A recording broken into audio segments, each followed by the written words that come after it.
All right. It is 7 o'clock by my watch.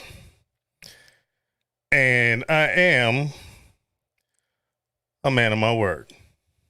So I'll see what happens. See if anybody comes in here. And we can go from there. Now, in the meantime, while I'm waiting, this is not going out to my Daddy Cook's cooking channel because this doesn't have shit to do with cooking. This is strictly going out to my Facebook, and this is strictly going out to my R-BoP podcast. Now, I'm not going to guarantee that this is going to make it to be an actual podcast. How you doing, Mr. Homeowner? How you doing, Johnny Max? This might not make it to the actual recorded podcast, but it is automatically, it's automatically being recorded right now on R-BoP video, YouTube, and it's on my Facebook. All right, Mr. Sandman, Hope Mills in the house. Hope Mills is here. How you doing? Smokey Goodan, how you doing? Thought I'd drop by. It's been a while. Thank you, sir. S&J, what's going on? Gene's like, who's? All right, so now, this is not designed to just stir up shit.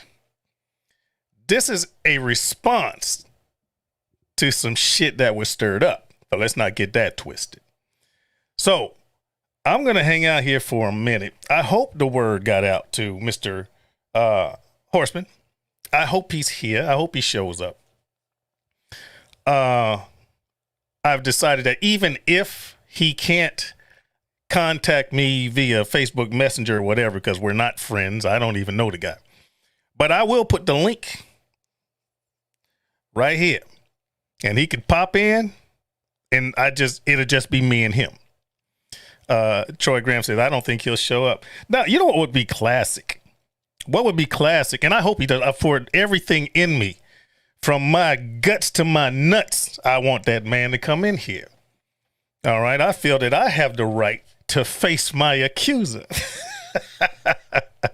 All right. Or at least be able to try to understand what the man's problem is, then try to address that. Because if there's something that he's angry at me for, I'd like to know what the hell it is. All right. If he's upset with something, I can't say he's upset with anything I did to him because I didn't do shit to him. Nothing. Hey, Phil, don't worry about what everyone says. Someone once told me to get a shirt or a bra. And no, I don't worry about what people say. Trust me. I'm not that guy. Listen, I only got one fuck left, and I'm not giving it to anybody. I ain't giving a fuck. All right. My thing is, if someone has a problem, then come to me with it. Don't start blasting some stupid shit. That's not fair to anybody. You know what I'm saying? That's not fair to anybody. If I had a problem with you, any of you listening to me, if I had a problem with you, what's the man thing to do? Grown up shit. Come to you about the problem. You know? But for me to want to get into a live chat when people are chilling, trying to have a good time, and then you posted, and it was straight political nonsense. So I caught myself. Because it was Johnny Maggs, his wife. This was in a live yesterday. You guys can go back and look at it. It was on Johnny Maggs' channel. Shout out. Johnny Maggs Barbecue. All right. So I'm going to give you guys some background on what happened.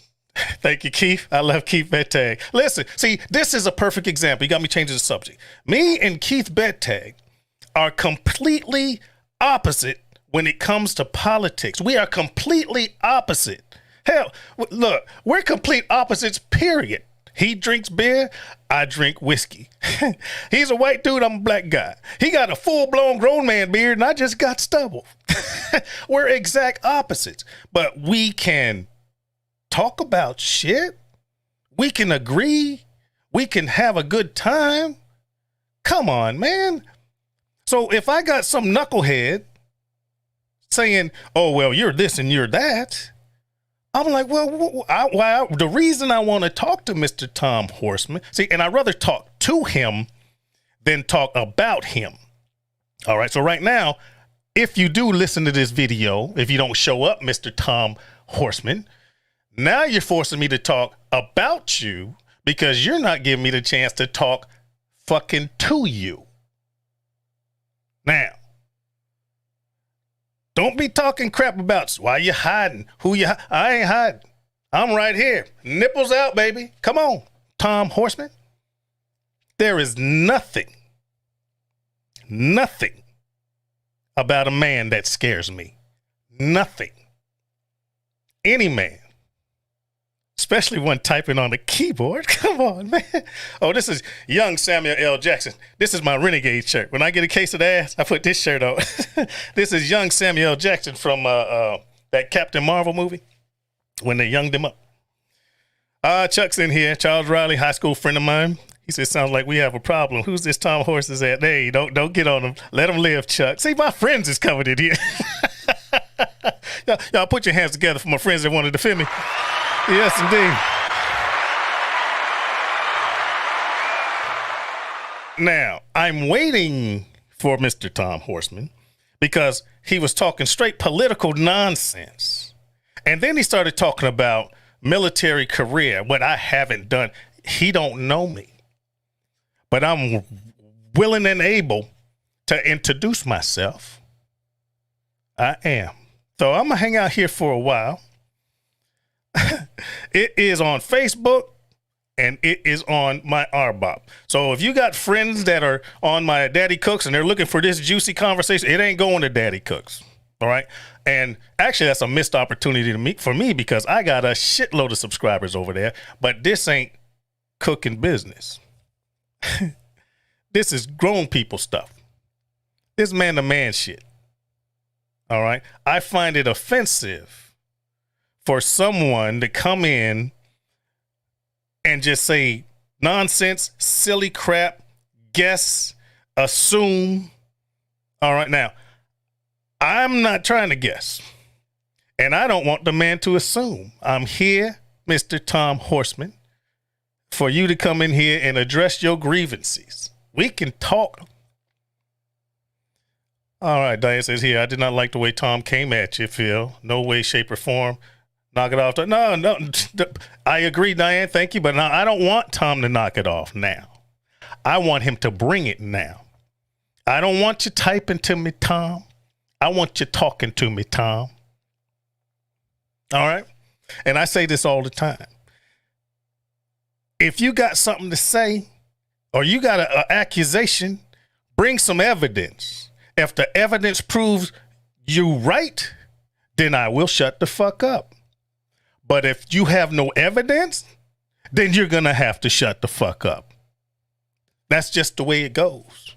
And since this was all about politics, this is funny. It reminds me of these 36 freaking lawsuits that have been put up about this election, but 34 of them been thrown out of court or withdrawn because there was no evidence.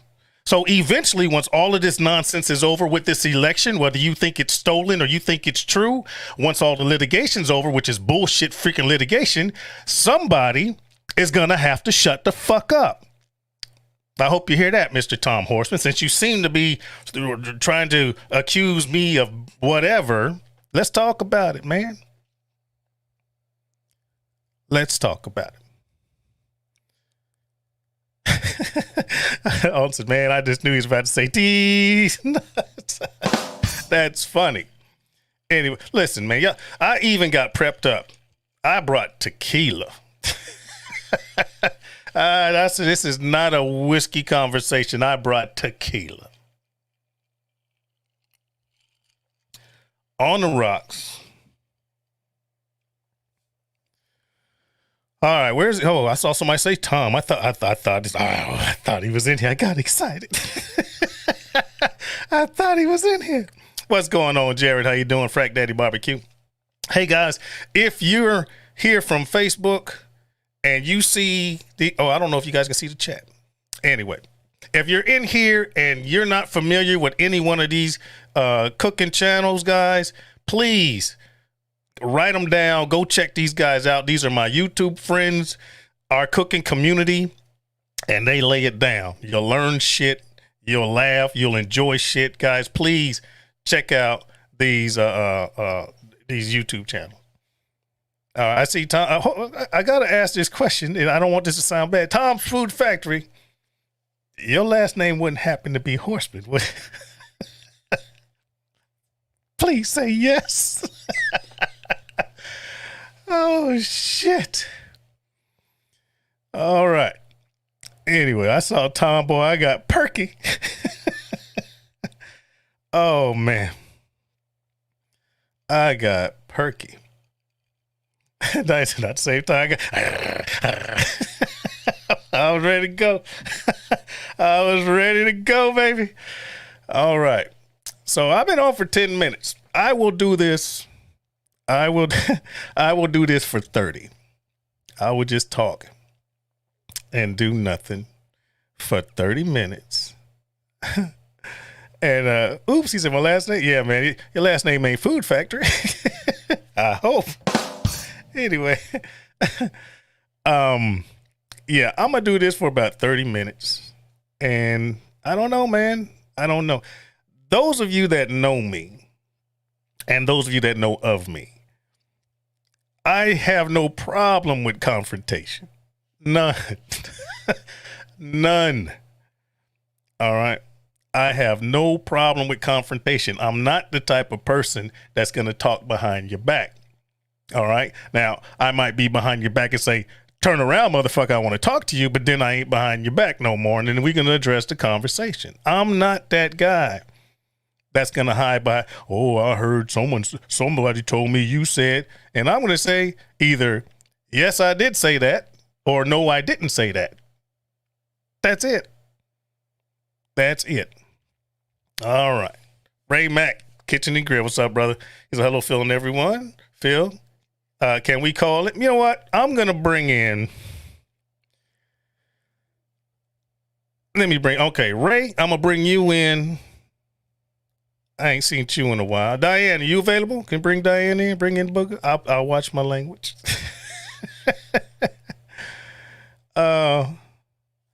Let me do that. I'm not going to be on. If I don't get Mr. Horsman, I'm not going to be on here long, folks. That's just not fair.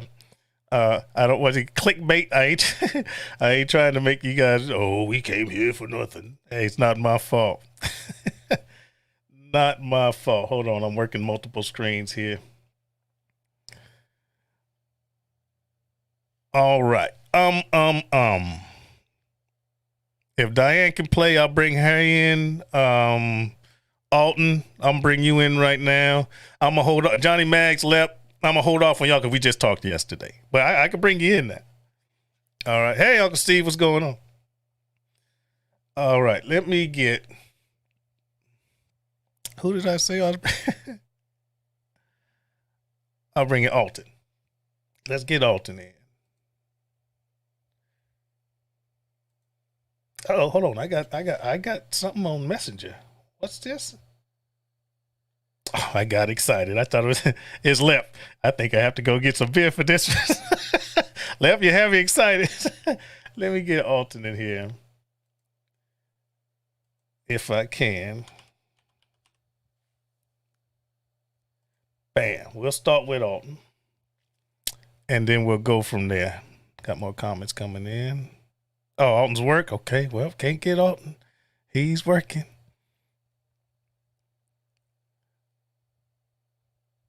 I still hot flashing. I got you. I got you.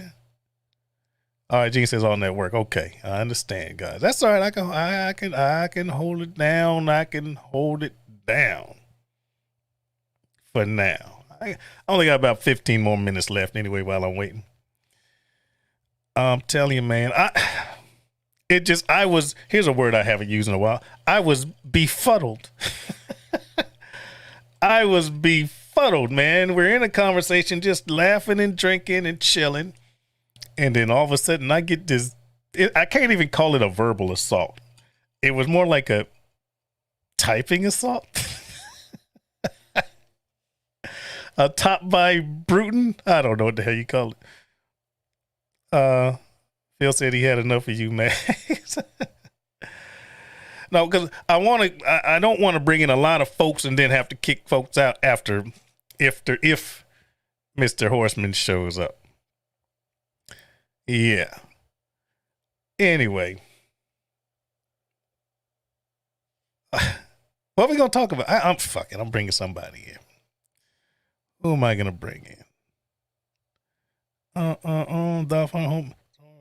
nerve of people want electricity and water, bro.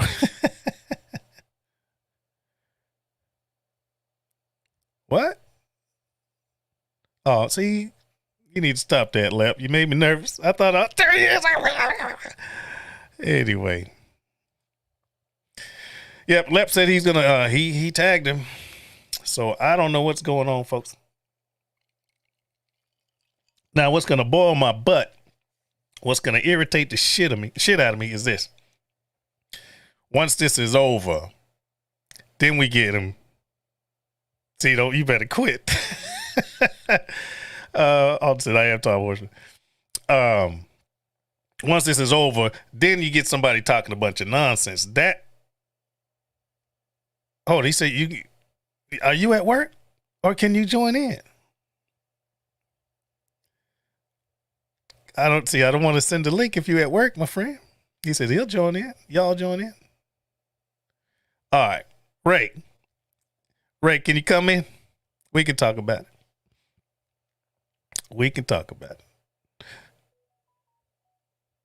All right. This is what happened, guys.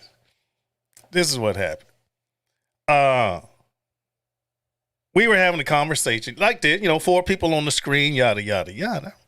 And then he starts typing this nonsense political shit, accusing me of this, accusing me of that. I was like, who is this guy? He said some stupid shit like, I'm okay with rigging the election so Trump lost or some shit like that. I was like, what I even asked him in the video, what the fuck you talking about? I even said that. And he was typing some crazy nonsense. And then he went off and said something, sent me a message saying something to, oh, well, I know you've deployed, but you've never been in battle. I was like, first of all, you don't know me. And I would love to have that conversation. All right. Troy Graham, Phil, I looked at your Facebook page and you look like a skinny Malcolm X in one of your, I know, man. I know. I used to go with that. Do that picture like that. Yeah, man. Yes, indeed. That back when I was skinny. Now I'm more like a chunky Malcolm W. That's terrible. Hold on, where's my laugh track at? There it is. That's funny. Now, Uncle Steve said you saw it. What did you see, sir? Uncle Steve, what did you say? All right, Ray says send the link. I'm going to bring Ray back in. Ray McKay. He might calm me down. I'm mildly irritated, and Ray has a way, love and not hate. Ray will bring me down. Ray will bring me down. All right. Let me get that invite. Copy the clipboard. Here you go, Ray. Coming at you, my friend.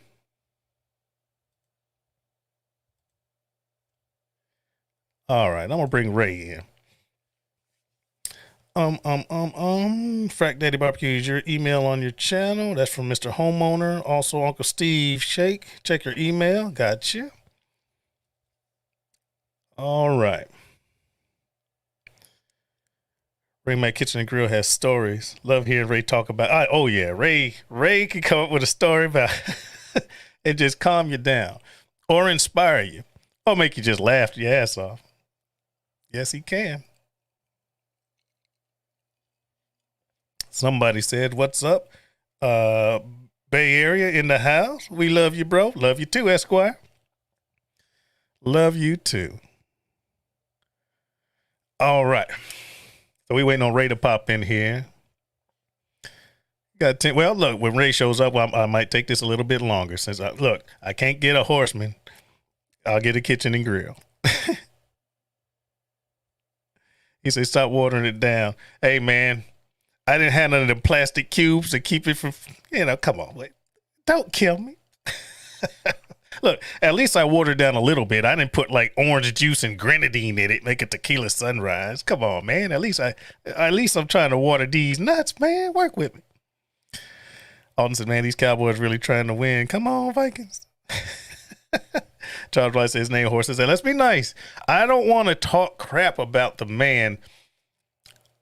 Just being rude is not a reason to be more rude. I want to ask what they say. I want to know what the problem is. What the problem is. That's what I want. What the problem is. What does this man have against me when I don't know him? I've never spoken to him, but he seems to have an issue with me. All right. And I'd like to know what that issue is, especially when it's a person that doesn't fucking know you. That's all I'm saying. Charles says, consider me the evil alter ego of Phil. Dude, look, Chuck knows my temper. He knows my temper. All right. Phil, who's this person you talk? Who is this man if you speak? Tom Horsman. I didn't even give a shit enough to check his YouTube channel if he has one. I'm sure he does because a lot of YouTubers, my friends, know him. Okay. I just wanted to talk to the man. He seemed very interested in me yesterday. So I figured be interested enough to come talk to me. That's all I'm saying. You know, he's talking about, why are you hiding? No, Phil, don't do that. I don't hide. All right. I don't have a bunker or a basement. I don't care how you voted. I don't hide in the bunker and I don't hide in the basement. I'll come to you and ask you a question. I'll look you in the face. All right. I'll look you in the face. And if he was close and this whole virus thing wasn't out there, I'd be like, man, meet me. We can talk. We can talk. All right. He does. I verified who it was. I verified it was him to make sure it was him. Shocked me to say the least. Well, okay, so it's him. I still don't know who he is. Ted Greer, please do your social distancing. USA has reached 12 million cases. I know, man. I know.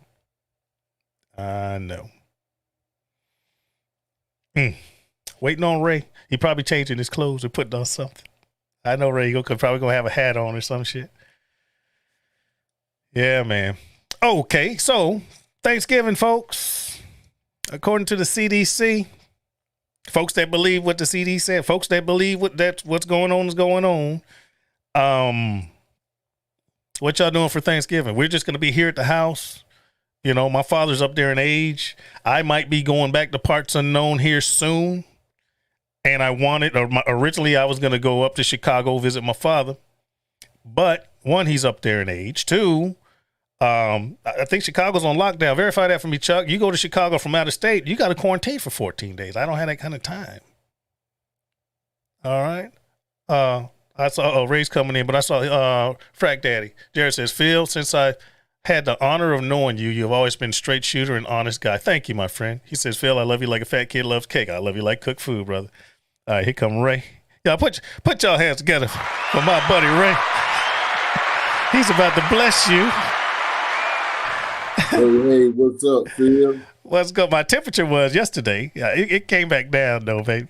Came back down. I'm glad to hear that, man. Sorry I ain't got no headphones in with the mic. Probably be a little bit more clearer. That's sweet. We're good. We're good, man. I'm impressed with those antennae. Yeah, man. This is what I call training the beard to grow. I went from 2 B's to 3 B's, so it's growing. You just beat it up. That's awesome. How you doing, sir? Glad to see you. Hey, I'm doing good, Phil. When I first seen you post this live, man, earlier, and I seen that you was like a little heated up, I was like, okay, 7 o'clock coming around the corner. I think I need to tune in to see exactly what's going on. Because I've never seen you heat up like this before. You know what I mean? Oh, you have? Dude, remember when that lady was talking crap about my daughter, Jessica? You must have missed that. You must have. Dude, I went straight ham. And then she had the nerve to call in on the podcast. I know, right? Oh, man, I went. Come on, man. She had been talking cash money crap on Facebook, on Instagram, calling my daughter this and that and all kind of crap. Dude, that girl came from these nuts. I ain't gonna let nobody else mess with her. You know what I'm saying? And my daughter was upset. Come on, man. Oh, hey, go to freaking, matter of fact, for those of y'all that missed it, go to R-BoP, shameless plug. Well, hell, we're in R-BoP. Those of you on Facebook, go subscribe to R-BoP on YouTube.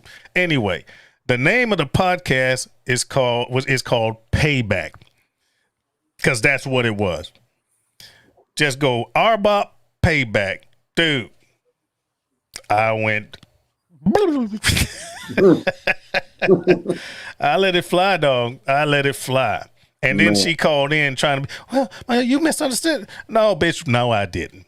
I heard everything you said. It was just like that. You know, right now, you do not disrespect women, nor do you hit women, ever. But when you come in like a bitch in a hole, you gonna get treated like one. That's not a woman. That's not ladylike. So if you want the respect of a woman and a lady, then you need to conduct yourself as a woman or a lady. Now, there's no condoning hitting a woman, period. So don't confuse my message. And let it be known, too, Phil, no condoning hitting on a man either. So I agree with that. All right. No, well, see, let me clarify that one. If a woman hits a man and she gets restruck, that's called reflexes. That's different. Don't start none, won't be none. My thing is, you don't hit a woman whatsoever. You don't just beat them. You don't beat people down. You just don't do that. That's wrong. That's true. Okay. Bro. And freaking, there's also situations when men have see, women that I've seen, because my wife don't do this, but that I've seen, and I've lived for 50 something years. There's been a bunch of messed up relationships around. You can tell the woman that cusses and hits the dude because she knows he got long patience and he's not going to hit her back. The ones that have that kind of man, what you going to do? What you going to, because she knows that guy's not going to do, especially when it's a itty bitty girl. You got a big old football player eating 3 or 4 chickens and shit. You know what I'm saying? You got that big cornbread fed dude, but he's even tempered. Those guys catch the most hell. Now, you get that thug life dude that'll beat you down. They be like, okay, baby. You know what I'm saying? What that comedian say? Freak, I'm leaving. I'll be back. When you coming back? When I get back. Where you going? To the moon, motherfucker. I'll get back. Okay, baby, be careful. See, that's the type of lady that knows she ain't going to mess with that guy because he go whack a dude. But you got that long patience guy. You so stupid. And he like, stop, quit it. Because she know he ain't gonna. But now you push that guy to the point where he breaks. Yeah. Man, you push him beyond that. When you push him and push him too far, man, you be watching him on that show called Snapped. Shoot. First 48. Man, I'd rather be on a rooftop than to be in the house with an angry woman. I know, man. Uncle Steve said, but you can shake the shit out of it. and the reason why I say that, man, I'd rather be on that rooftop because if somebody's arguing and all they're doing is just arguing, they want to be heard. Yeah. So just give them that time to let them hear themselves. You know what I mean? No, but the problem is some women won't let you leave because they want you to hear it. Yeah, man. Don't touch that door. Don't go nowhere. Yeah. I'm like, come on, man. Now, I've been to the point, where I've pissed my wife off so much. I love her to death, man. We going on 34 years. All right. But I pushed her to the point where she's like, then I'm like, well, that's my fault. I did too much. All right, guys. Nobody's perfect. All right. Back in the day, I was a little dickly. I was a little penis-ish. Arrogant, airborne ranger, young kid, can't tell me anything, blah, blah, blah. I was a dick. All right. Now I've mellowed. I've grown. I got 4 daughters. You add enough estrogen to anything, it's going to smooth out. You know what I'm saying? I grew up. But come on, man. You got some women that are just mean like that.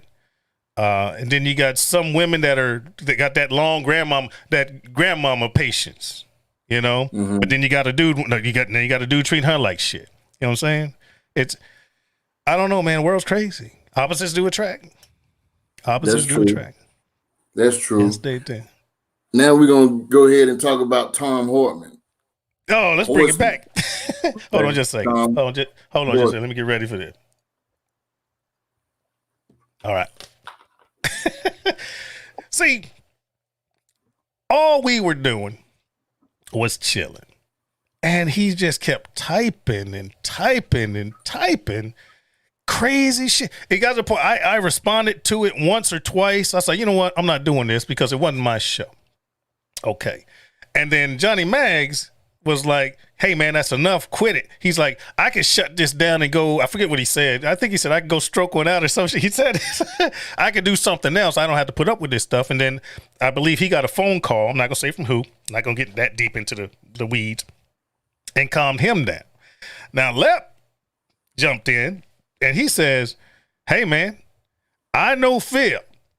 And if you want to have that conversation, I'm sure he'll bring you on his show. That's what gave me the idea. All this is because of Leprechaun TV. I was like, yeah, I will invite him onto this show. And then I heard after I left, then he came back in and freaking started talking Cash Money shit to freaking Johnny Maggs, John McGuire. So, hey, CJ, what's going on? So, you know, and it was a bunch of political crap. It was a lot of, I think I mentioned somebody. I got a long military career. I got a freaking impressive. I'm proud of my freaking service. All right. I've seen some of your achievements, awards, and everything else. Yeah, man. I didn't just join the Army and do supply. You know what I'm saying? I wasn't in the chow hall. I wasn't cooking shit. You know what I'm saying? I wasn't the guy that did that. I was the guy that jumped out of airplanes, hit the ground, and upon contact with the ground, you fight and win. That's the job. You neutralize the threat. You seek and destroy. You hurt people and blow shit up. That's my job. That's what I used to do. All right. And this guy's like, oh, well, you probably deployed. He posted this. You can go look at it on my last YouTube video. You probably deployed, but you weren't in battle. Come on. I'm like, first of all, you don't know me. All right. Now, I could, but I won't. I could name the people from my battalion that got killed in Operation Just Cause. All right. We lost nobody, thank God, during Desert Shield, Desert Storm. But we captured a lot. Okay. During Enduring Freedom, my platoon, me, platoon sergeant, Staff Sergeant Andre Jones, Staff Sergeant Gregorio Macarenas. Those were my two section leaders. That platoon, we captured 3 mofos and sent them to Guantanamo Bay. My platoon. I personally put my hands on people that we sent to Gitmo. And this man tells me I haven't been in the freaking battle? All right. And that happened before I went to Iraq the first time. All right. We ain't start. I'm not going there. We didn't start making people go away actively until we got to Iraq. Mm-hmm. We as an organization, the entire, come on, man. I will throw this in though. Every time someone got killed from our company, from that battalion, I marched that 200-man company up because the company commander and the first sergeant were already there for the memorial service. They already did, and I hate this thought. They already have the beret and the freaking M4 with the freaking bayonet in the freaking wood with their boots. You know what I'm saying? Google that shit when they do the honors for the ones that's passed away. Right. All right. Company commander's there, displays out there, battalion, everybody's out there. Everybody else is standing at attention. The rest of the other freaking companies. All right. I'm marching up 200 plus people. We all take our freaking seats. And then they do the memorial thing. Then they play taps. And then they say what they got to say. And then I'm marching the hell away. Mm-hmm. All right. So now I'm bringing along everybody that worked with the people that died. And I'm the one marching them up. And I got some jackass trying to tell me that I've never been to battle. You don't know me.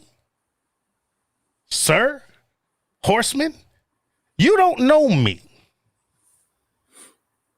All right. And that's the stuff I've done that I'm willing to talk about. Right. Anyway, let me take me a sip. All right. Let me take myself, because look, I got long patience, but I'm vindictive. Okay. I am. Listen, I feel it's my duty to get a motherfucker back. You do something to me, I have to get you back. Is that Christian-like? Fuck no. That's Philip Riddick-like. That's just the way I am. I can be the nicest guy in the world, but you don't know me, Tom Horsman. Have no idea what I'm capable of. All right, I'm back. Let me read some of these comments. So you, yes, sir. So you said a comment is that Christian-like? You know what I'm saying? The word says, "Vengeance is mine," saith the Lord. That's what he says in the scripture. And we are made in his image. Thank you, man. I guess I am a Christian. So my thing, look, I'm an angry Philip. I'm a vengeful Philip. Hey, we're brother, godlike. Look, a lot of us got a lot of anger in us, brother. We got it in us. You know what I'm saying? A lot of us are angry for the wrong reasons. A lot of us are angry for the right reasons. A lot of us just don't even know the meaning of angry. We just wake up and we angry for no reason at all. Yeah. Sometimes your anger can cause a lot of destruction than happiness, if that make any sense. You know? I agree. See, but I'm glad you said anger. See, I wouldn't even allow my daughters from the youngest age when they could talk, they could not say they were mad. I wouldn't allow it. She made me mad. No, baby. Dogs go mad. What's wrong? Well, I'm angry. Why? Tell me why. My daughters have never been able to say they're mad. That's why I don't say I'm mad. I get angry. Because when you're mad, you can't think. But when you're angry, you can analyze. You can calculate. You can retaliate if you want to. Anyway, Diane says, he actually said Phil hates his country when the man has been to war 4 times for his country. Just gross, Tom. My thing is, when he said that, I was like, how could he said, and this isn't a quote, he said something to the effect of, he wants to listen to what he's saying. He wants to kill Republicans. I was like, where did he get that from? You know? Anyway. Troy Graham, you don't have to prove anything to anybody. So no, I don't have to prove anything to anybody, bro. My friend, I agree. Man, can somebody get Tom in here? I wish he'd come in here. I wish he would. CJ, I questioned the leadership in the country during all those riots. He called me Antifa. I hate America. I thought he was drunk. No. Here's my thing. I question how come people can't identify the difference between a riot and a protest. All right? A riot is a fucking crime. A protest is a Second Amendment right. No, First Amendment right. Second Amendment's guns. Because if the talking don't go, then you might need the second. That's how I remember that. If your First Amendment rights can't get it done, then you might need to fall back on your Second Amendment rights. But anyway, you have the right to peacefully protest. Okay. I don't know. You can identify the difference between a good cop and a bad cop. Mm-hmm. Right?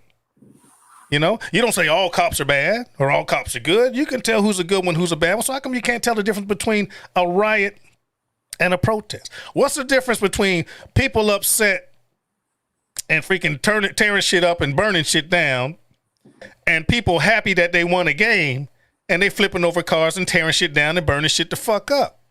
Well, you see what I'm saying? It's still destructive. It's still against the law. It's still rioting. Right. You know? Yeah. When you say, well, here's my thing. Good protest, bad protest.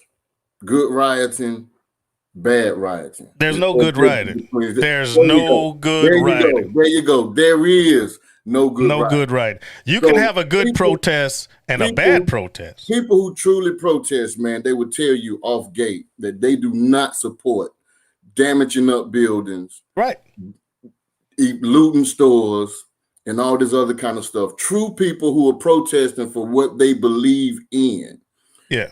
And then a lot of times, man, some people don't want to believe it, but sometimes you have people that's being planted in certain groups just so that other folk can distribute money so that these knuckleheads can go out here and cause chaos.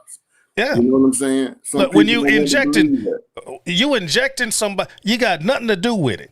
And I'm going to say, case in point, that young man that shot those people that came from freaking Illinois to freaking Wisconsin and shot those, who he just paid his bail. He's out on the streets now. Dude, he shot motherfuckers. He shouldn't have been there. You know what I'm saying? He was underage, blah, blah, blah. I ain't going to say law, no, I ain't no lawyer. It just looked fucked up to me. But here's my thing. And Keith Bettek said the same thing I just said. There's no good riots. But let's stick with protests. Good protests and bad protests.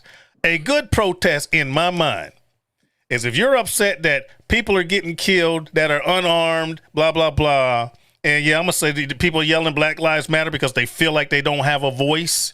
You got people saying, say his name or say her name. Nothing's getting broken. Nobody's getting hurt. They're just walking and they're consolidated as a group with a single message. I think that's a good protest. Now, consolidating together, you still have a message and no one's getting broken up, but you're holding torches saying Jews will not replace us. That's a bad fucking protest. Neither one of those were riots. Both of those were protests, but one clearly had a good message and one clearly had a fucked up message. That's all I'm saying. And if I'm fucked up, guy in the chat, please tell me how that is wrong. Yeah, that's facts, though, Phil. That's facts. You know what I'm saying? I got a phone call. Let's see who this is. That's my daughter. Hold on, y'all. She probably want to know what I want to eat. Hello. What's up? What would I like from Zaxby's? Whatever you want. And then throw in something fattening like a pie. We live. See, you just made me out myself. No, just give me whatever. Give me whatever. I love you. Gotta go. You made me say pie live. Bye, baby. All right, the only reason I answered that because shit, I'm hungry and I didn't cook. Anyway.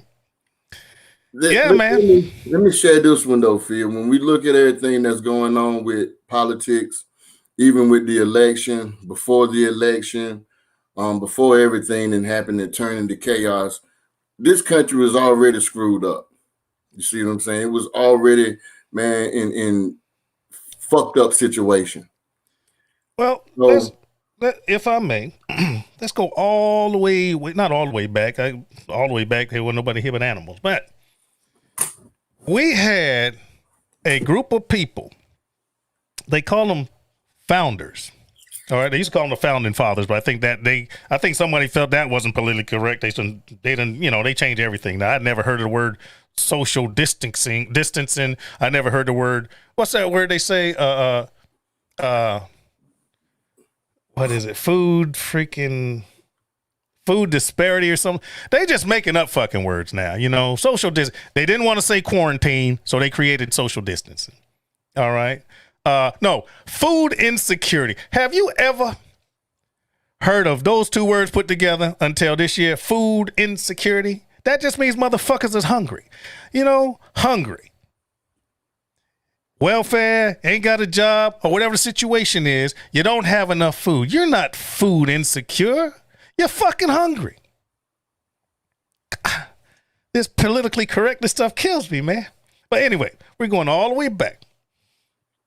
We had a group of people, the founders, okay? They declared that the government was overbearing. Now, they had already socially distanced their asses from the government.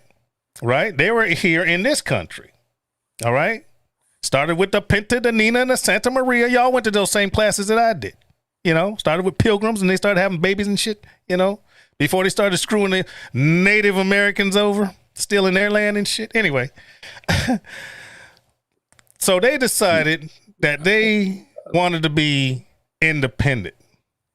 The Declaration of Independence. Right? So they didn't want to be underneath that government. They didn't want to have that rule because they felt like they were being downtrodden. They were being ruled over. So we're going to declare ourselves independent. We're willing to fight for that. And guess what? We're going to take our slaves with us. We want the right to be free. So I'm going to take my slaves and go home. Get the fuck out of here. How has that ever been fair? And it's never been fair from that point on.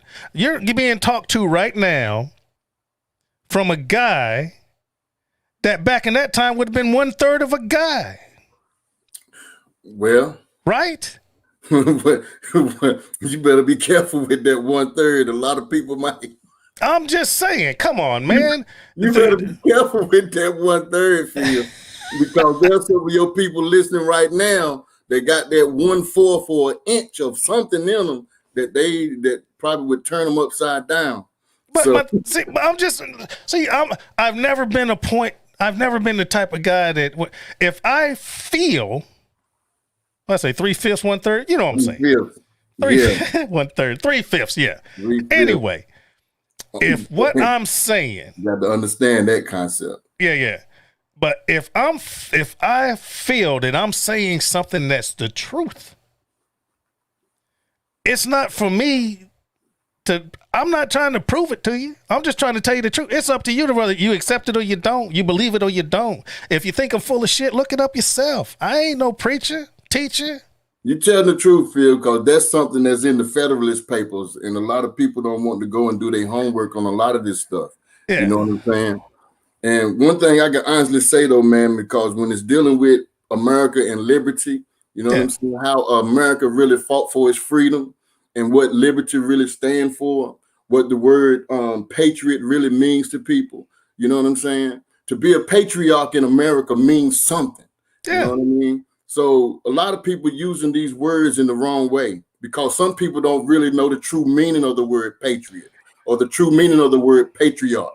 You know what I'm saying? Yeah. So the reason why I say this, man, and I don't mean to cut you off or nothing like this, man, because history develops us. In order for us to know exactly where we are, who we are as a people, you must study your history. I don't care what side you're on. Let me chime in on that one. Go ahead. Let me lead with this. History is written by the winners. All right? If you got you got a war between countries. All right? Not like America. We fight motherfuckers and then we come back home. All right? But I'm talking about back when you had people fighting, taking over your culture and all that stuff. You lose the war, your culture's gone. History is written by the winner. You with me? History, they're not, come on, man. Let's put it this way. And I heard someone say this. If the conqueror comes in, you're conquered, and then they establish their government, and I'm talking about Native Americans now. The conqueror comes in. Now you're downtrodden in the land that used to be yours. You're fighting for land, so now you want to go to court to state your case to the government that took your land in the first place. Do you think they want to hear you? Do they even have to? You with me? I'm with you, Phil. Come on, man. I'm with you. Uncle Steve says, complaining about our country is all fine and good, but our country at its worst is still better than most other on our planet. Proof, are more people wanting to come here or trying to leave? I agree with you, but let me throw this in, Uncle Steve. Proof, how many people even trying to come to the United States right now because we got the worst fucked up COVID on the planet. You can't pay a person. You couldn't pay a person to come to America right now. Yeah, please. Couldn't pay nobody to come here. I mean, it's terrible. It's terrible. But I agree with you, Uncle Steve, on that. Our country is better. Freaking as far as freedoms and the ability to freaking start from the bottom and work your way up. Now, the race isn't always the same. Some people have more advantages than the other, and I ain't getting into all that shit. Right. But come on, man. Come on, man. I'm trying not to. Trying not to go there because I'm still waiting for Mr. Tom Horsman. I'm 9 minutes. I'm sorry. I'm about 10 minutes away from an hour here, and whoever said they were going to bet me $10 they didn't show up, I should have took that shit. I should have took that bet. The thing, man, where I'm getting that feel, and I hear what you're saying. I hear what you're saying. When we're dealing with history, like we still say, dealing with liberties, as a people. Yeah. Like we say with the forefathers, I always say, man, for people who believe in the Constitution, and I call them constitutionalists because really that's what they are. If they strongly hold the Constitution to be a valuable piece of resource or a way of living, and they hold those amendments and everything that's in that, you know what I'm saying, to be evident upon how they live, then I always ask people like that, name me 5 forefathers who've written the Constitution. Right. If they could pop off 5 of the forefathers just like that, I'm willing to listen to what they have to say. I got you. So a lot of other times, a lot of things, man, is that people really don't want to take the time or the initiative to sit down and try to do study, do homework, do insight, do research. You know what I'm saying? But we're willing to sit back and we're willing to be demagogued by a lot of people. We're willing to be words to be planted in us. You understand? We don't want to take the time out to find facts out ourselves. See, I was going to say that. I don't care what nobody's, and let me address it. Mr. Homeowner says, ask Ray Mack to check your email, brother. Check your email when you get a chance. And he also, so I got to get back to you, Mr. Homeowner. All right, man. Shoot me a message. Hit my email. Hit me up, man. I'll get back with you. I'll do that. Yeah. I lost my thought. I do that. Damn tequila. We were talking about fact checking, Vic. Fact checking. Oh yeah. Thank you, sir. You can't just believe shit because people say shit. You know what I'm saying? Just because somebody says something doesn't mean it's true, even if it sounds good. Mm-hmm. You know what I'm saying? Go back and check, man. Listen, remember back in the day we had the Britannicas. You had to look shit up, man. You had the whole volume, and every year you get that you get the new book every year, or you had to go to the library. Man, these people are so freaking spoiled now. All you gotta do is say, "Okay, Google, ask the question." Look, my phone just lit up. I wasn't really talking to you, phone. But come on, man. All you got to do is ask your phone now. You can get the question. Mm-hmm. You know? Man. The information is right there at the tip of your fingers, and people still won't do that shit. All right, here's one. I was talking about, this is a couple years back. And I said, I'd come back and revisit this. Something that was one of the most terrible freaking things that happened in America. All right, folks, without Googling, without looking at right off the top of your head, what was the name of that orange head guy that shot up all those motherfuckers in the school, in the freaking movie theater? If you don't know, the United States has short memories. That was the most terrible thing. He was always in the news. But can you call his name? I can't. I can see his face. I couldn't tell you his name right now. We got short memories in America. Short memories. All right. How many school shootings were there in last year before COVID? You know what I'm saying? That shit's so terrible. We should be able to know. I should remember that off the top of my head. But there's so many. Shit keeps happening. You know? Ain't it a damn shame that the reason we don't have school shootings now is because something else is killing America? Ain't that fucked up? That's terrible. And it was a Batman movie. Dylan Roof. Now, Sid 223, honestly, did you look it up or did you know? Did you look it up or did you know? Was it Dylan Roof? I think it was.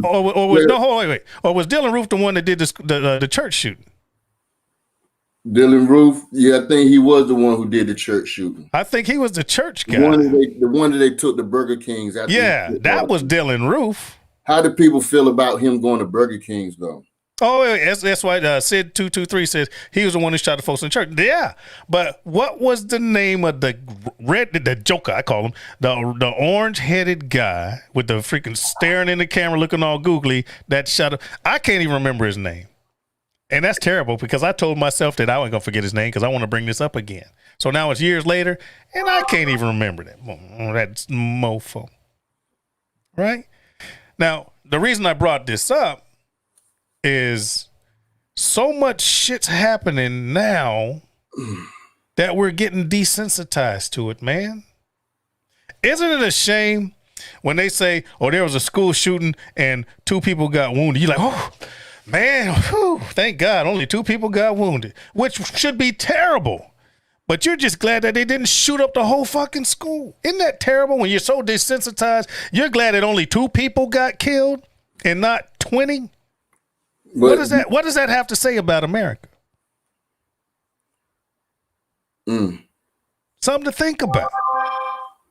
You know, I remember back when I was a kid, someone got in a car accident and you were like, oh shit, I hope they made it. Hope they didn't get hurt. We're happy that only 3 people get killed and not 15 in a fucking school. What does that have to say about us? And you know what's crazy though, when some of us can see the facts, and then we got other people who are on the internet, even on news media, they will sit there and some people will say, hey, the shootings were staged. They were phony.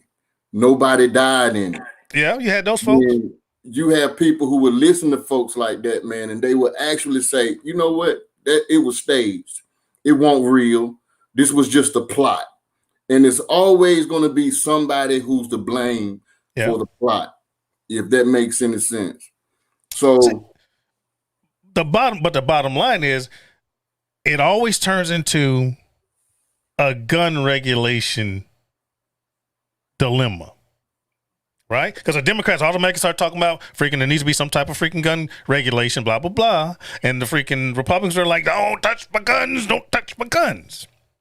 Okay, now I don't know what the right answer is. Hell, don't fucking touch my guns. Hell, listen, not only do I have them, I know how to use them. Of all people on this planet, I know how to use mine. Okay. But there still needs to be, in one man's view, something done to help solve the problem. I don't know what the something is. All right. Wow. But you got the folks that say, oh, man, the right to bear arms should not be infringed upon. That's right there. It says it right there. Mm-hmm. But the right to bear arms is already infringed upon, is it not? You can't carry whatever you want. You can't carry a fucking machine gun down the street. Can't even own one without special licenses and shit. Full auto. You can't. Tell me that's not infringing upon your right to bear arms. You can't have a bazooka. That's an arm. You know, there's some stuff laws already say you can't have. You're infringing upon my. No, man, come on. Now, there's no way they're going to take away your freaking guns. All right, that's just against the Constitution. If you're a constitutionalist, that's just not going to happen. But me personally, wow.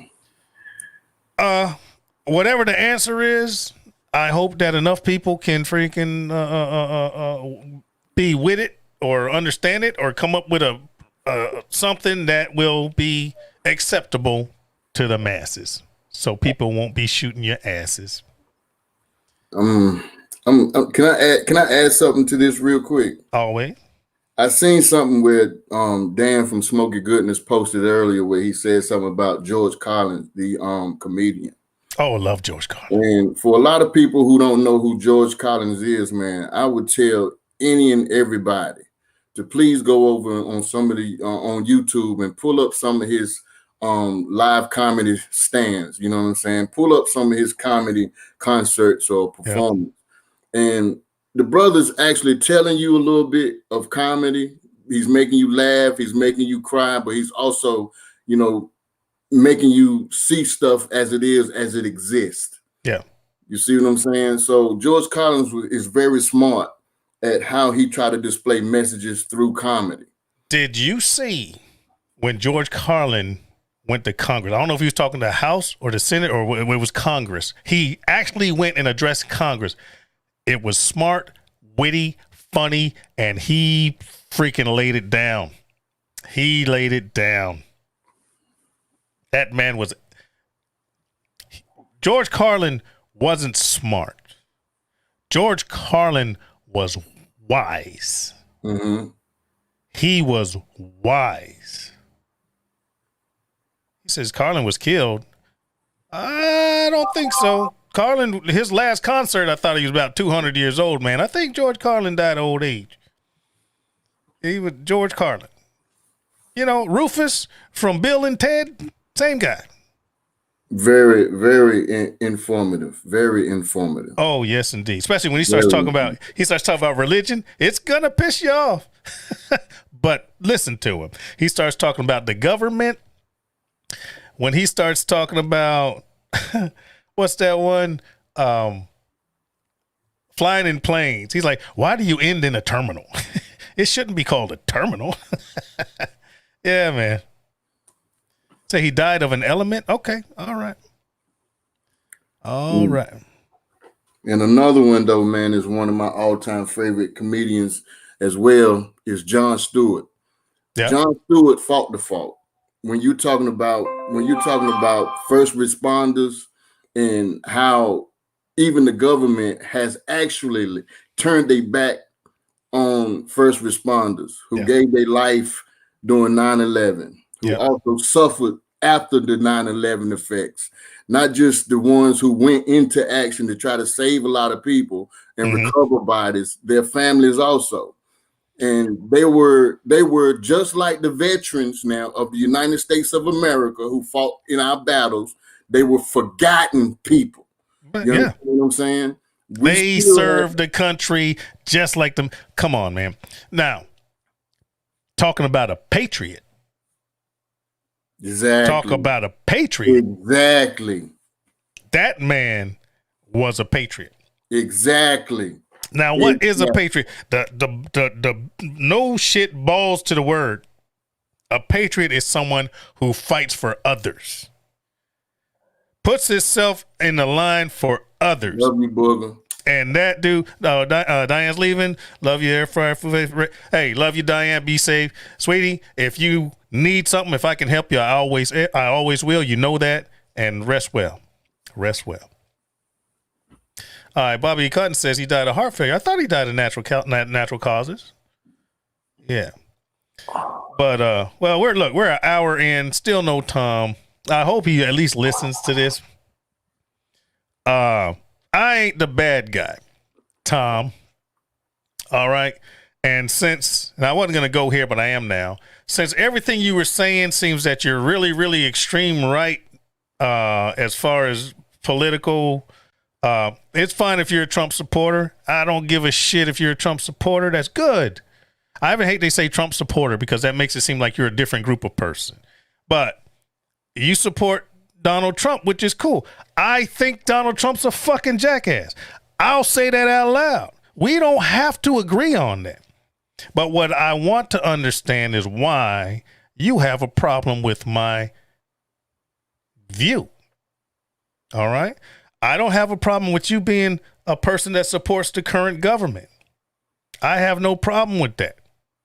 So why do you have a problem with me thinking the man's a jackass? That's just my view. But I'm gonna jump over here soon. But let me throw this in. When Philip Riddick judges a POTUS, President of the United States, the only thing I can judge by is your performance and the state of our country.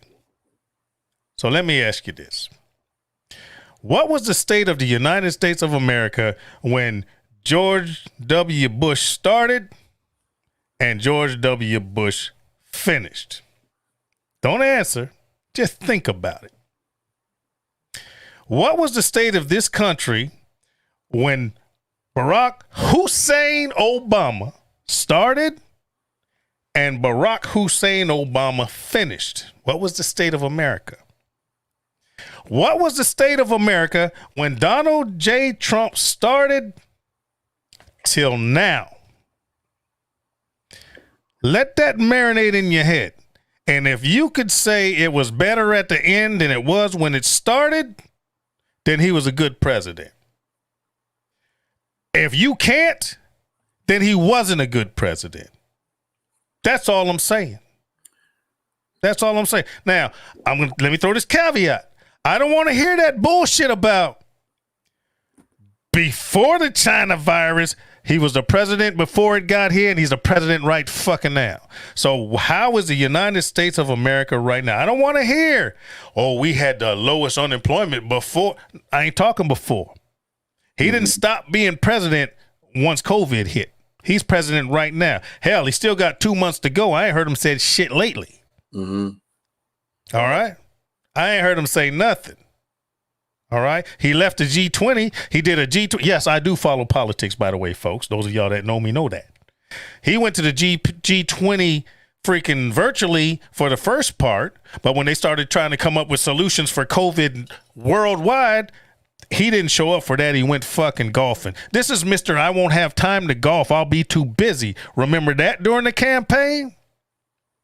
Please say you do, because he damn sure said it. I won't have time to golf. I'll be too busy. End quote. Donald J. Trump. Anyway, Gene says, no internet on the golf course. Yeah, you got a BlackBerry, man. I mean, ma'am. Is it okay if I could charm in a word real quick? You can say whatever you want, man. This is for the evangelistical family out there. Yeah. Evans, my Evan family. And I just want to, make a statement of saying, if you practice Christianity and if you worship Christ Jesus, and if you believe that the Bible, which is your guide and your guidance to living, then my challenge to you is to forget all political sides, throw it out the window, and let your moral judgment rule in your thinking, rule in how you should treat people, rule in how you should love yourself. Forget about all the political bias between Democrats, Republicans, because if you consider yourself of being a Christian, which anybody can say that they're a Christian nowadays, you will not ever find a lot of saints in the world. I'm looking for 5 saints. Keep the Christians. I don't want no Christians. I want some saints. People, man, who are willing to stand up and say, I love God first and foremost. I love others first and foremost. Then I love myself. And the reason why I say that, because if you got joy in you, joy would teach you how to love Jesus first, others second, and then yourself third. I had to put up a finger. I hate to do it. I recognize the finger. Listen, right? Now that was your message to the evangelicals and the Christians. Now, what's your message to the ones that don't believe in the Bible? The ones who don't believe. Wait, before you answer, let me throw this out here. Go ahead. You cannot govern a country on religious beliefs, not yours or mine, because everyone in this country doesn't believe the same thing. I'll leave that alone. What's your message, man, for everybody else? My message to the non-believers, and that's one of the reasons why I said that to the evangelistical church. You understand? And my thing to the non-believers who don't believe, who are atheists or people who don't believe that God even exists, the Bible did say that every knee shall bow and every tongue shall confess that Jesus is Lord. I don't care what you believe in. I don't care how many beers you drink like myself, you know what I'm saying, or how much weed you smoke or how much food you eat.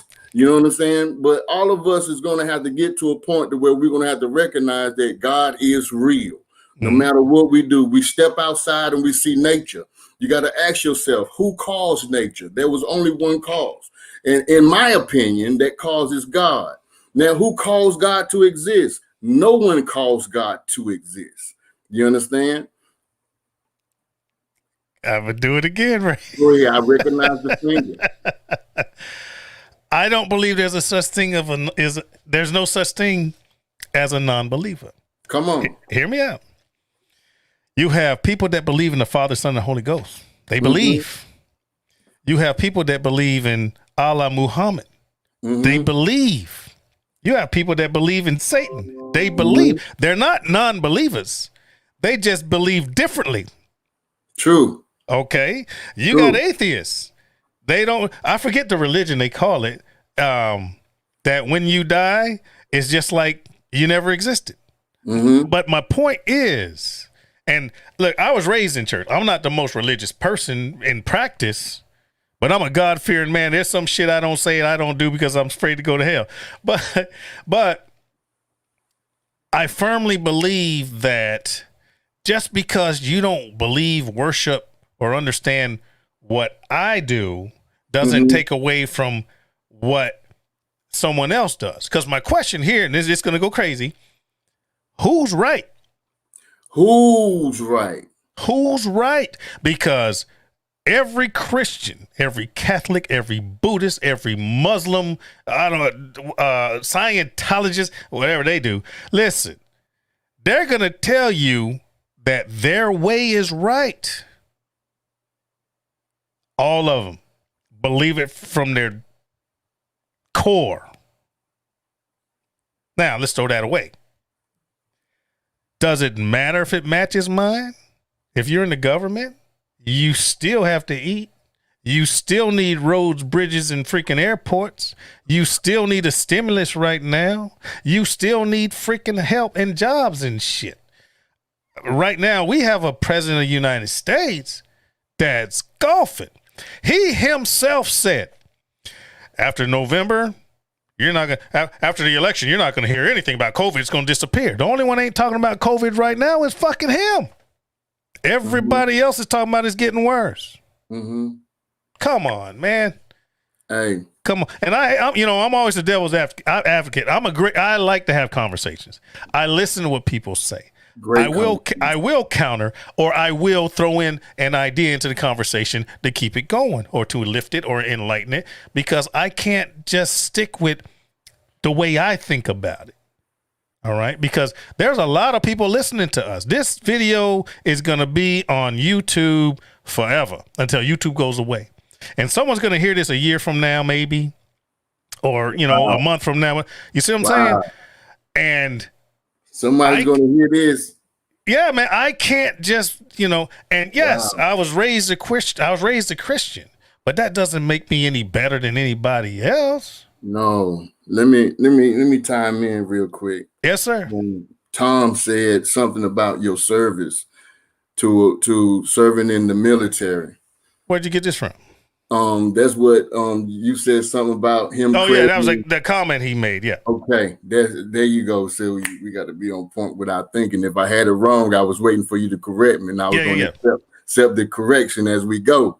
Yeah. But I'm gonna say to everybody that's listening right now, because Phil say somebody could listen to this tomorrow, 2 weeks from now, even a year to 5 to 10 years, as long as the video is up. I want to say to all fellow women and men who served in all military branches all over the United States, I first and foremost say thank you. Thank you for your services. To all Gold Star families, I say thank you. Thank you for your sacrifices. I really do appreciate everything that you, women and men, do for us to protect us, to keep us safe from all hurt, harm, and danger. I thank you for being oath keepers in this here United States of America. You are the true epitome of patriots. You display patriotism wherever you go, and I say thank you for that. One thing, Phil, that is a story. I like telling stories. I like telling stories. One story that I do want to share with you, it was dealing with a man who went to Vietnam. He went to Vietnam, but he wasn't so scared because he enlisted. As you know, a lot of people back then was drafted. They didn't have the opportunity of saying, hey, I don't want to go. You understand what I'm saying? So if you was a Muhammad Ali, you refused to go because of your religion and your values and what you're going to stand up for. Yeah. And there was a lot of other people, man, who actually said, I'm going to tear up my draft card because I don't believe in fighting for something that's not for me. Yeah. You understand? So when I look at this vet who went and who went and signed up honorably, he went to that place and he signed up, took the physical, and then after that went to boot camp. After months of boot camp, he was deployed. You understand what I'm saying? But this officer, this soldier, was an atheist, not believing in God. I'm just going somewhere, Phil. You don't understand what I'm saying? I'm just going somewhere. But when he went to when he went to war with his gun in his hand, he was happy to serve for his military. You understand? For his country, his nation, and fight alongside his brothers. And during the time, man, they started merging in the companies of white Americans and black Americans in the Vietnam War. That's when it was integrated. You understand what I'm saying? Now he's, not being associated with black men in the States, but he's in a foreign country to where he got a black brother fighting along beside him together. You understand what I'm saying? They both watching each other's back. But I'm going back to him being an atheist. So this one day in battle, man, I mean, it was heated too. Man, good God, it was heated. The way he tells the story of how bullets was zooping through his ears, and you can see all of the explosions and grenades and all this mortar percussion and stuff going off in his little area. And they had people who they put on the front lines. And for the ones who they put on front, man, you wouldn't see them again. You understand? So somebody decided in his company, one of the sergeants made him the point man. And he was like, I don't know how I'm going to make it through this. So it was a company chaplain who said to him, he said, if you don't believe, now's the time to believe. He said, let me tell you something, chaplain. He said, I don't believe that word that you preaching. That Bible don't mean nothing to me right now. He said, but I tell you this, I make a promise with you. He said, if your God would bring me out of this right here, if he would put me back in the States where my boots can touch the ground, and I would bow down and kiss the ground that I would lay my feet on, and I would serve him to the day that I die. When he said, man, he was in battle where men was dropping alongside of him, man, heads blown off, arms and legs and limbs being blown off. And all of a sudden he was in this hole that he had dug so deep just so he can keep himself from being murdered or killed. Man, he prayed to God, he said, I said a prayer to the Lord, and I believed in that prayer. I believed in every word. And I said, if you get me home and when I touch that ground, I'm going to serve you to the day that I die, and I'm going to tell people about you. The miracle came through is when the battle was over. They were sending the soldiers home, and he got on that airplane. And he had all his gear on his shoulders. And he said when he got off that plane, he dropped everything that he had. And he fell down on his face, man. And he said, Lord, I just want to say thank you for bringing me home safely. I just want to say thank you. To that day, man, he surrendered. He surrendered. He gave his life to God that day. Now, it's my thing, man. We all have choices in our walks of life. No matter who or what we believe in, you can believe that there is a God. You can believe there ain't a God. You can believe in Confucius, Buddha. You can believe in Rastafarianism, whatever it is that you choose to have as your faith. You understand what I'm saying? Just treat everybody right. Your faith should teach you how to love everybody, no matter what it is. You understand what I'm saying? It should be something about your everyday life, your everyday walk that would cause you to look at a person square in the eye and say, I love you, man. What is it that I could do for you? There you go. There you go. I didn't want to interrupt you because it was a great story. Now, Mr. Tom Horsman is in Ricer's chat right now. And someone said something. And I agree with you, Ray, 100%, but I'm preoccupied because I still want to talk to this mofo. Somebody said, go in there. If he's in there at Ricer's, and I hate to hijack Ricer, I'll apologize to him later. Y'all go in there. There it is. Leprechaun TV. Lep says, everyone go to Dead Broke Barbecue and hashtag Daddy Cooks Raid. Go in there and hashtag Daddy Cooks or, something. Let freaking Horsman know that I've been waiting on him. Because I'll do this again. Now, what's the channel again? Dead Broke Barbecue. Got a Ricer, a great guy. Also has a great voice, to be honest with you. Dead Broke Barbecue. He's live right now. And I think Tom Horsman's in there. But just blow it up real quick. Just all you gotta do is just put Daddy Cooks Raid. He'll know what it is. If he don't, he'll figure it the fuck out. And hell, I'll do this again tomorrow or the next day or whatever, because I want to talk to that man. Mr. Homeowner, I'll stand up for Phil 24/7. Man, thank you, sir. I appreciate it. Listen, I'm an honest man. I'm a friendly man. But come on, man. I got pride. You cross me. I come on, man. What do you expect me to do? I want to jump on with you. Hey, CJ, you want to jump in?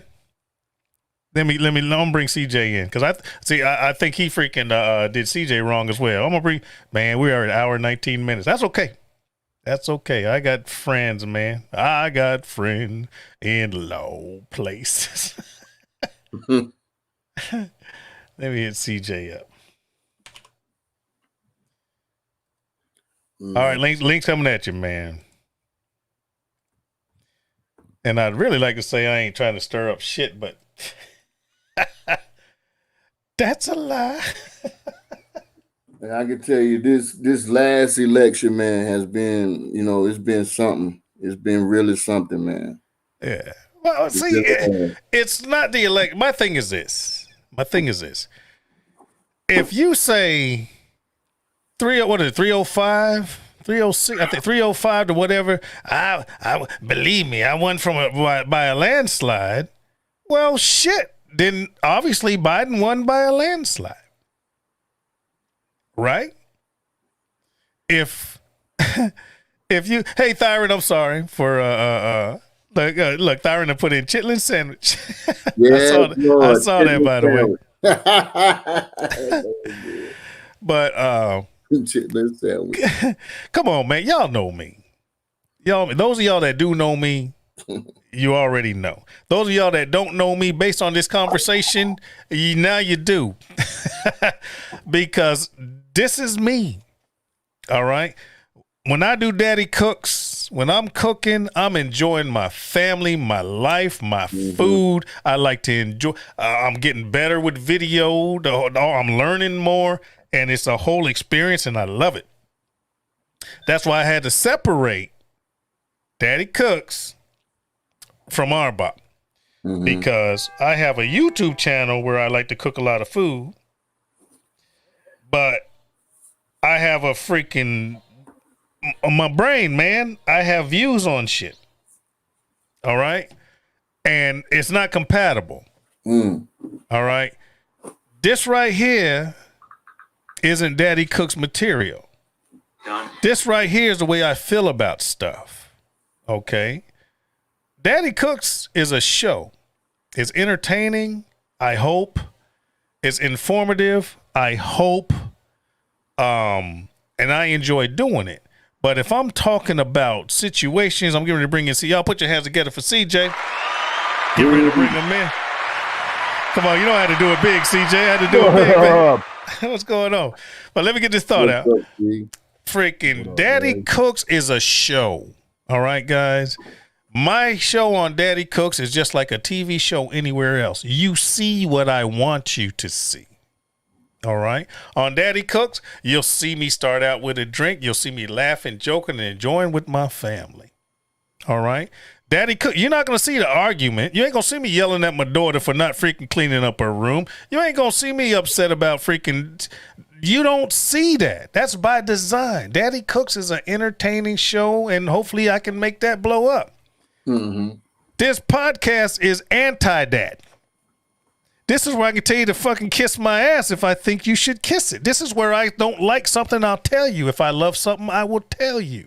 These are my views. It says Riddick's Book of Philosophy. This whole thing is about how I see shit, not how we see shit. But we can talk about it. Anyway, CJ, my friend, how you doing, baby? Hey, what's happening? How's it going? Good, man. You know what? I just got the dirtiest look from Mrs. CJ right now. Uh-oh. I told her, I was like, I'm going to jump on this right quick. She's, why? I'm like, because I want to. Don't get in trouble, man. I'm in North Carolina. Because I watch football. She's like, I'm going to change the channel. And I'm like, no, you got to keep me posted. You know what? Listen, I just want to jump in a little quick. I haven't talked to Big Ray in a long time. What up, brother? How you doing, man? What's up, Big C? Yo, but cool as hell. I ain't lying. You cool as hell. Thanks, brother, man. It's funny is, I try to do a lot for this community. I really do.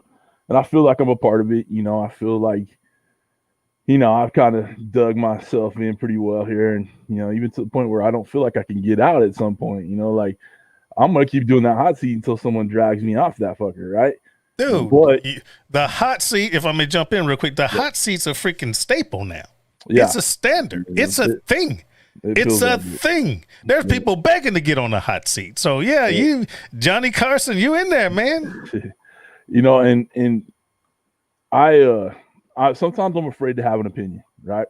You know, I don't want to feel people.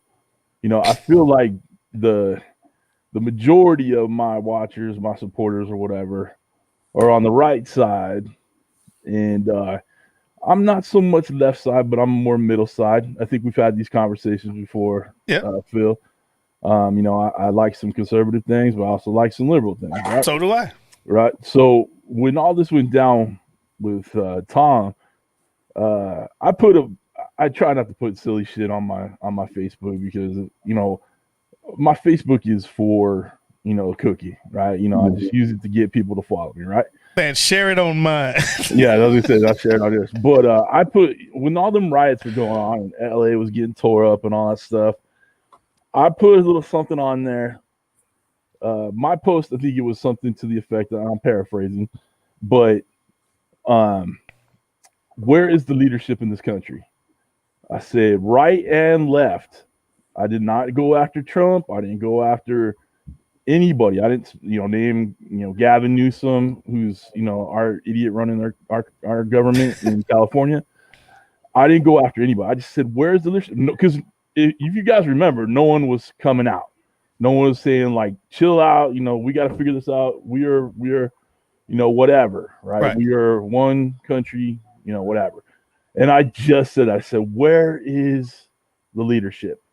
Right. And I swear the next day, and I left it up. I didn't think nothing of it. I was just kind of pissed off watching, you know, freaking my local Foot Locker shit on fire, you know, set on fire, whatever. And it was, I live in the burbs, right? You know, I'm 45 minutes outside of LA, but I live in the burbs, and that shit was still coming out this way. Yeah. You know, the local malls were all getting torn up. They were boarding up shit out here, blocking everything in, whatever, right? Yeah. And I just was like, I just had a, you know, fuck it moment and decided to put something on my Facebook. Like, where's the leadership? He had a Philip moment, a fuckery moment. I had a Philip fuckery moment, and I let that shit go. Yes, sir. And the next day in one of the groups, you know, we have so many of them Facebook Messenger groups going on right now. Yeah. And I don't remember if it was mine or Ricer's or whatever. The next day I'm at work, you know, just doing my thing, and come out of nowhere. All right, I'm here. You want to get down now? And I'm like, what the fuck are you talking about? He's like, you know, Antifa, like coming after me, like, you hate America? I'm like, what the fuck are you? I'm like, you're fucking with me right now, straight up. I'm typing this shit back. I'm telling Ricer, I'm like, what the fuck is going on? He's like, Antifa, you hate America, whatever. I was like, you're serious? You're joking right now. This is you're drinking early in the day. What the fuck? I'm not joking. You're joking. I'm like, oh, fuck you. Here we go. Yeah. And then I just tore off on him on, you know, the messenger, and I'm like, don't come at me for hating America, dude. This is fucking stupid. Yeah. So I've been nothing but nice to that cat over the years. I had him on the show. I've supported him. I watched his videos. I comment on his shit. And then just to come after me, it made it almost seem like because I'm not a Trump fan, or I'm not, you know, super duper Republican guy, I can't have an opinion. Right. I can't voice my thoughts and concerns. Now, let me run it down. One person I love to death, Keith Bette. Yeah, Keith was in here earlier. Mm-hmm. I love Keith. Josh and Babe, love him to death. Hell yeah. And you guys support Josh and Babe. He's going through something. Somebody put the link in there so you guys can support. I had to throw that in there so you guys support Josh and Babe. He's going through something. He's a very good, close, personal friend of mine that I've never met. That's weird. But anyway, he's going through something, guys. And is S&J still in here? Somebody put a link. If you can, put a link in so you guys can support my friend. He's going through something right now medically. And no, he's in there. the conservative Prius driver in the house. He's in there right there. He just made it in. I've been talking cash money shit, Josh. I love you to death, man. You know, if there's something I can do to help you, I always will. Right. Hold on. I want to go through some of these comments now. Now, look, talking about people hiding now. Bring Tom Horsman with you. That's what Dogfather says. Pickles Barbecue is sticking up for the Ricer show. Pickles. Okay, Pickles. That's cool. What happened to the stream? I feel bad now. Pickles is my brother. He had to tell me to keep out. Keep out. What? Listen, I'm not trying to start a rift in the YouTube community. All right, guys. Don't break up a friendship over me wanting to question. All right, fuck it. Me wanting to question a motherfucker for talking motherfucking shit to me. All right, don't bust up. This community is great. I don't know why this guy had questions, and I'm giving him an opportunity to ask them. I will do this again, maybe, if he wants to. All right, homeowner says, Cooking with CJ, email me about CJ, what did he say? About, CJ Telethon, the marathon. Oh, okay. Yeah, I saw it, Rob. I don't know what I'm doing next weekend, but as much as I appreciate everybody doing everything for Josh and Bethany, I feel like I'm the most original person jumping on shit for them. Yeah. So if I can't fit into every little thing that everybody wants to do, don't take offense to it. But I'm the one that's in Southern California with him and willing to go to his house and wipe his ass for him. And I appreciate what everybody tries to do for that cat, but I'm the one here getting ready, doing anything I can to take care of him. So nice. I don't want anybody to feel like I'm not trying to help out or whatever, but we got some stuff in the works for him that may just, take care of everything. Nice. So I just need everybody, understanding if I can't fit into everything that's going on. I'm doing videos for him too, and everyone has scheduled. Now, I do want to shoot a video for y'all. I do want to do that. I got to figure out how to work that piece out. Josh says, love you, Phil. I love you too, man. I love you like cook food, and I love you like a brother. I hope you're feeling great, and we'll talk. Hit me up. Hold on now. And I love you, Josh, but I want your balls to get better, but I'm trying to bust somebody else's right now, because don't start none, won't be none. I don't hide from anybody. All right.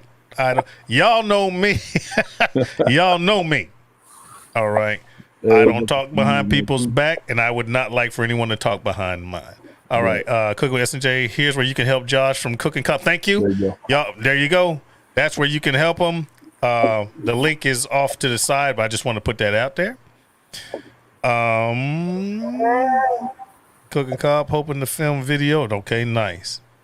And Alton, Josh says thank you. Anyway, come on, man. Well, I just want, it's crazy. Why is this guy? Do you know Tom Horsman? Because I don't know him. No, I don't know him at all. He's been on my show. He's in the community, but it is what it is. My point was not to come on here and just be like bash with you or whatever. And all that. Well, I haven't bashed him. No, I haven't bashed him at all. I'm not trying to fucking fire it up. Yeah. I'm just like, my whole thought process is, why can't we have different opinions without being attacked? Right.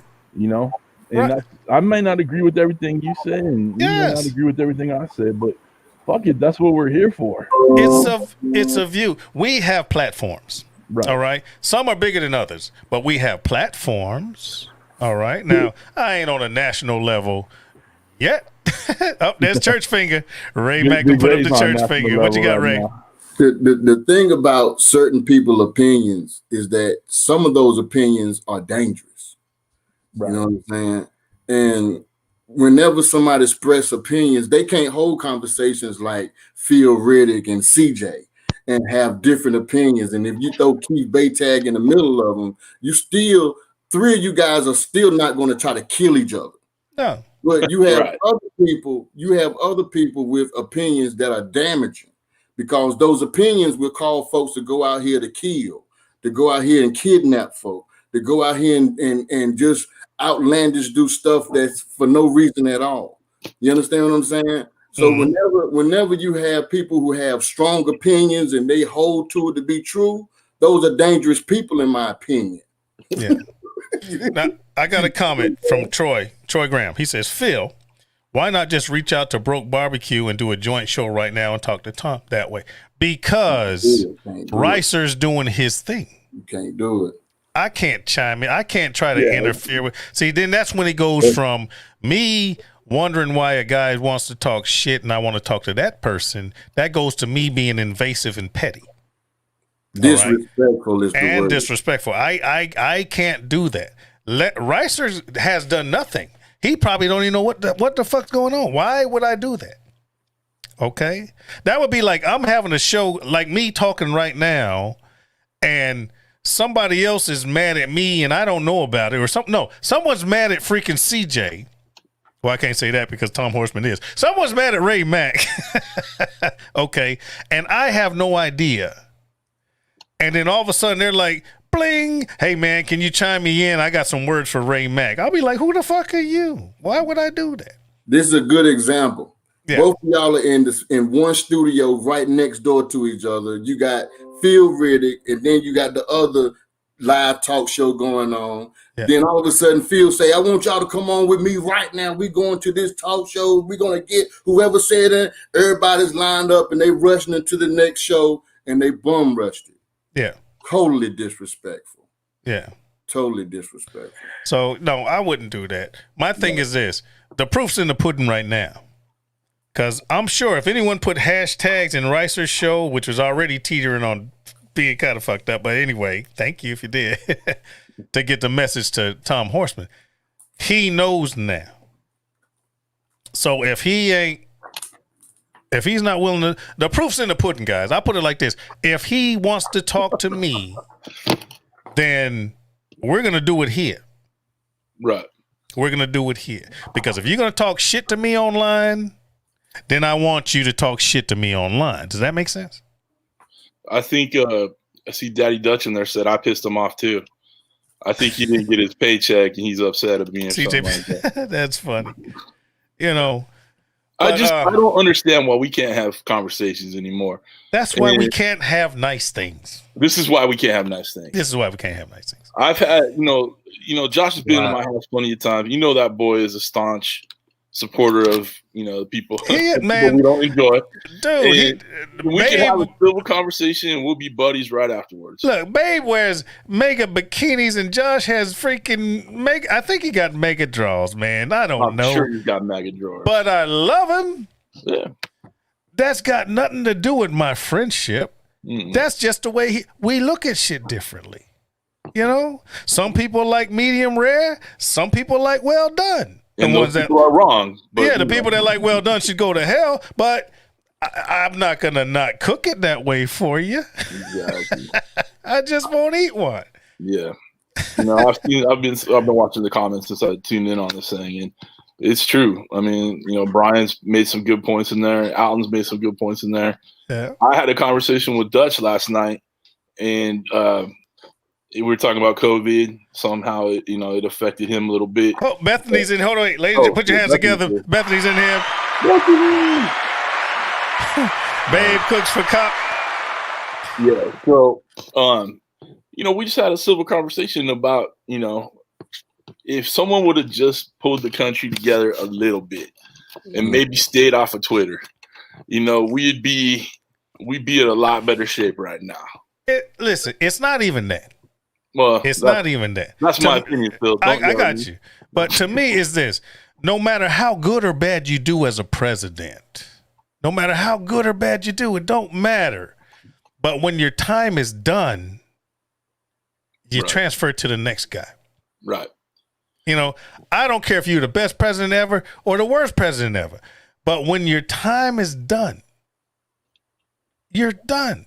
I didn't even have a problem with all the legal stuff. Right. We're gonna run through this legal blah blah blah. But when you got 36 fucking legal claims out, 2 of them go through, which had to do with distance of observers, but the other 34 get thrown out or freaking withdrawn. Come on, man. Right. Come on. There were we went to Target this weekend yesterday for do some shopping, and we came out And here in suburbia, there were, I don't know, 50 people out there with Trump flags and Latinos for Trump and all that stuff. And, you know, it kind of, it just kind of shook me a little bit. Not shook me, but it just didn't make sense to me. But it makes sense. It makes sense to me because they're still trying. They're still hoping. But that hope is coming from the same person who is already proven to not be able to call himself. He can't lose in his brain. Right. All right. Look at the reality. You're fired. Blah, blah, blah. As long as he's letting other people go, it's okay. Right. And I don't know if you read his niece's book. Me and my wife, we read that. All right. And I'm not saying what she's saying is right, but what she was saying based on knowing her family and him as an uncle and what she wrote in that book, and I compared it to what I see on TV, it matched. All right. She said in that book, freaking Donald Trump's father, what she said in the book, I wasn't there, don't hate me, would sit at his desk and people would stand around him and he would allow them to praise him, but he'd be the only one seated. Tell me how many times you've seen that video in the Oval Office where people are like, well, Mr. President, we want to thank you for what you've done, your leadership, blah, blah, blah, blah. And it's just like one dick sucking to the next, all the way around the motherfucking thing. It's happened. I shouldn't have said dick sucking, but that's just the way it looked to me. But come on, man. Now this is you see Alton's comment down there. I'll say it like this. Like I tell my kids, regardless of who is president, I still got to get up the next day and go to work, and you got to go to school. Nothing is changing, so chill. All right. I agree with that, but here's my problem. When you have 79 million people voted for one person, and you got 73 million people that voted for the other person. Now, I'm not saying either or. Those numbers aren't solid. All right. Those numbers are just how people voted. That's not got nothing to do with belief. Some people voted for freaking Biden because they just didn't like Trump. It happened. Some people voted for Trump because they just didn't like Biden. It happened. All right. Some people looked at freaking policy. Some people looked at reputation. Some people just voted party lines, whatever. People, you got that many people. Now, out of that many people, I don't know how many is the base. It's always been about 38 to 40% base for Donald Trump. For the last 4 years, it's always been about 40% base. And I think that those 40% are the hard chargers. And that 40% are the ones that rubber meets the road. I think Tom Horsman's one of those 40%, man. No matter what's said from Donald Trump, he's gonna believe it, and everybody else is a fucking heretic because we haven't bowed down. I don't know if that's the right way to put it, but my thing is this: believe what you want, but don't scorn anybody else for believing differently. Back to what you were saying, CJ. Everyone has ideas. Everyone has a voice. Everyone should be able to say what they want to say. MAGA or no MAGA, it's cool. You know. You should be able to say it without the hatred, you know? Yeah. Thank you, C. That's the key, man. You know what I'm saying? That's the key. Let me ask y'all this, right? Yes, sir. Examples. Let me ask y'all this. Let me grab these right quick. Like right now, looking at my image that's on the screen, and some of y'all be like, why in the world he got those beads on his daggone goatee like that? You know what I'm saying? If I took the beads out and I would have one full beard, goatee, one full goatee. But since I got the beard, you know, the goatee divided up, man, with the beads, they're no longer one. They separate. You understand what I'm saying? They're divided. You understand what I'm saying? My beard, man, my beard is a representation of the United States of America. You understand what I'm saying? We don't know how to be one. We don't. We will never get to that point where we're going to be one nation under God and all the other kind of good stuff. You understand what I'm saying? No. Chess. If y'all play chess, you know what chess pieces are. You got a white piece, you got a black piece. Yeah.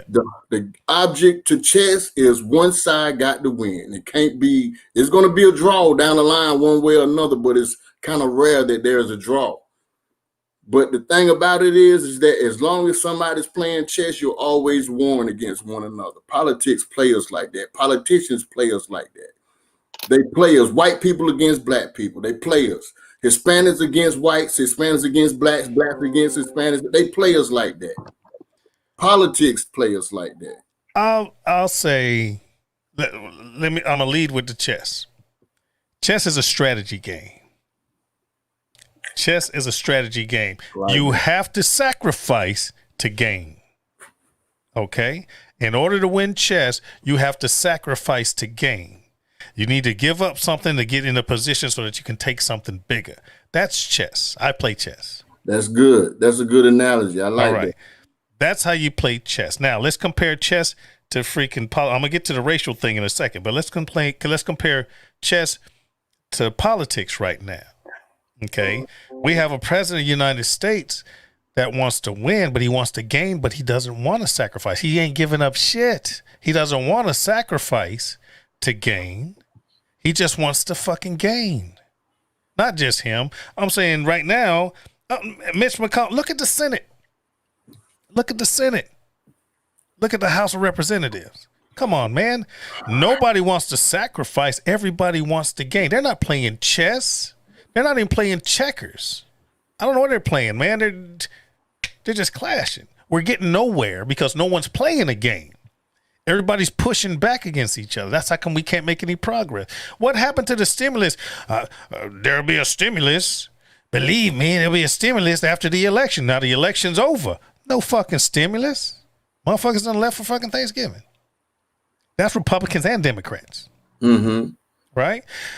Donald Trump, there's going to be the second time he promised this, there's going to be a tax break for the middle class. Right? He promised that the first time after the first tax break went through.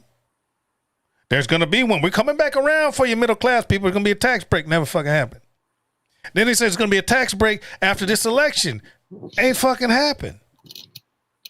All right. So now we done talked about the chess. We done talked about not sacrificing to gain shit. Now back to the racial divide.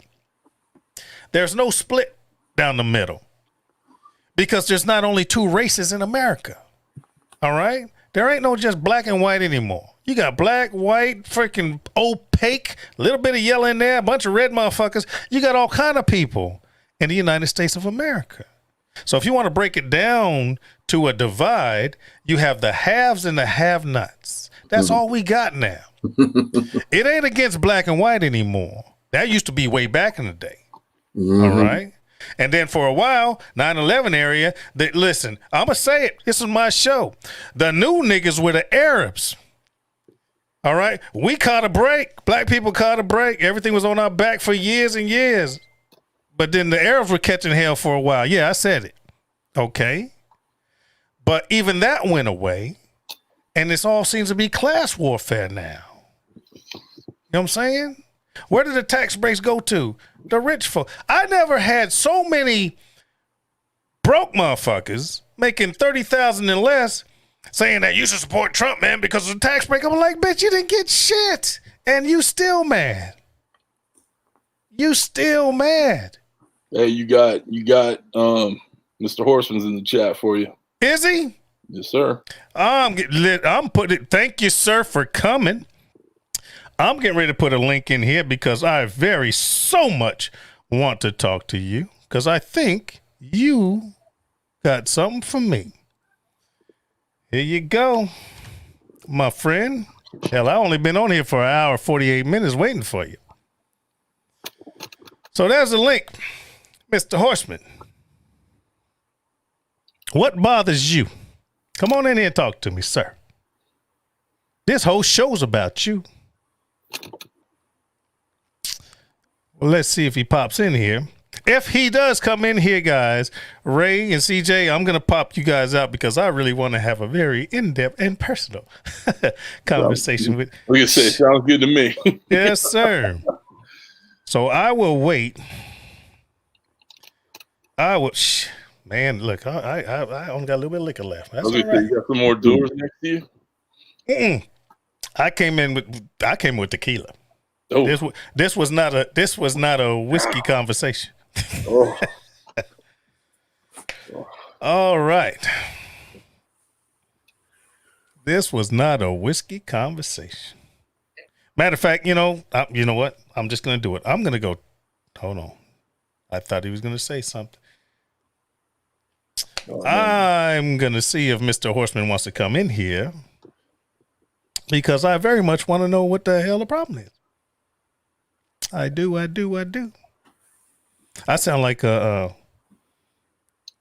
freaking Hamilton. Ooh, that's I a do. Look, that's one of the forefathers that somebody don't know nothing about. Oh man.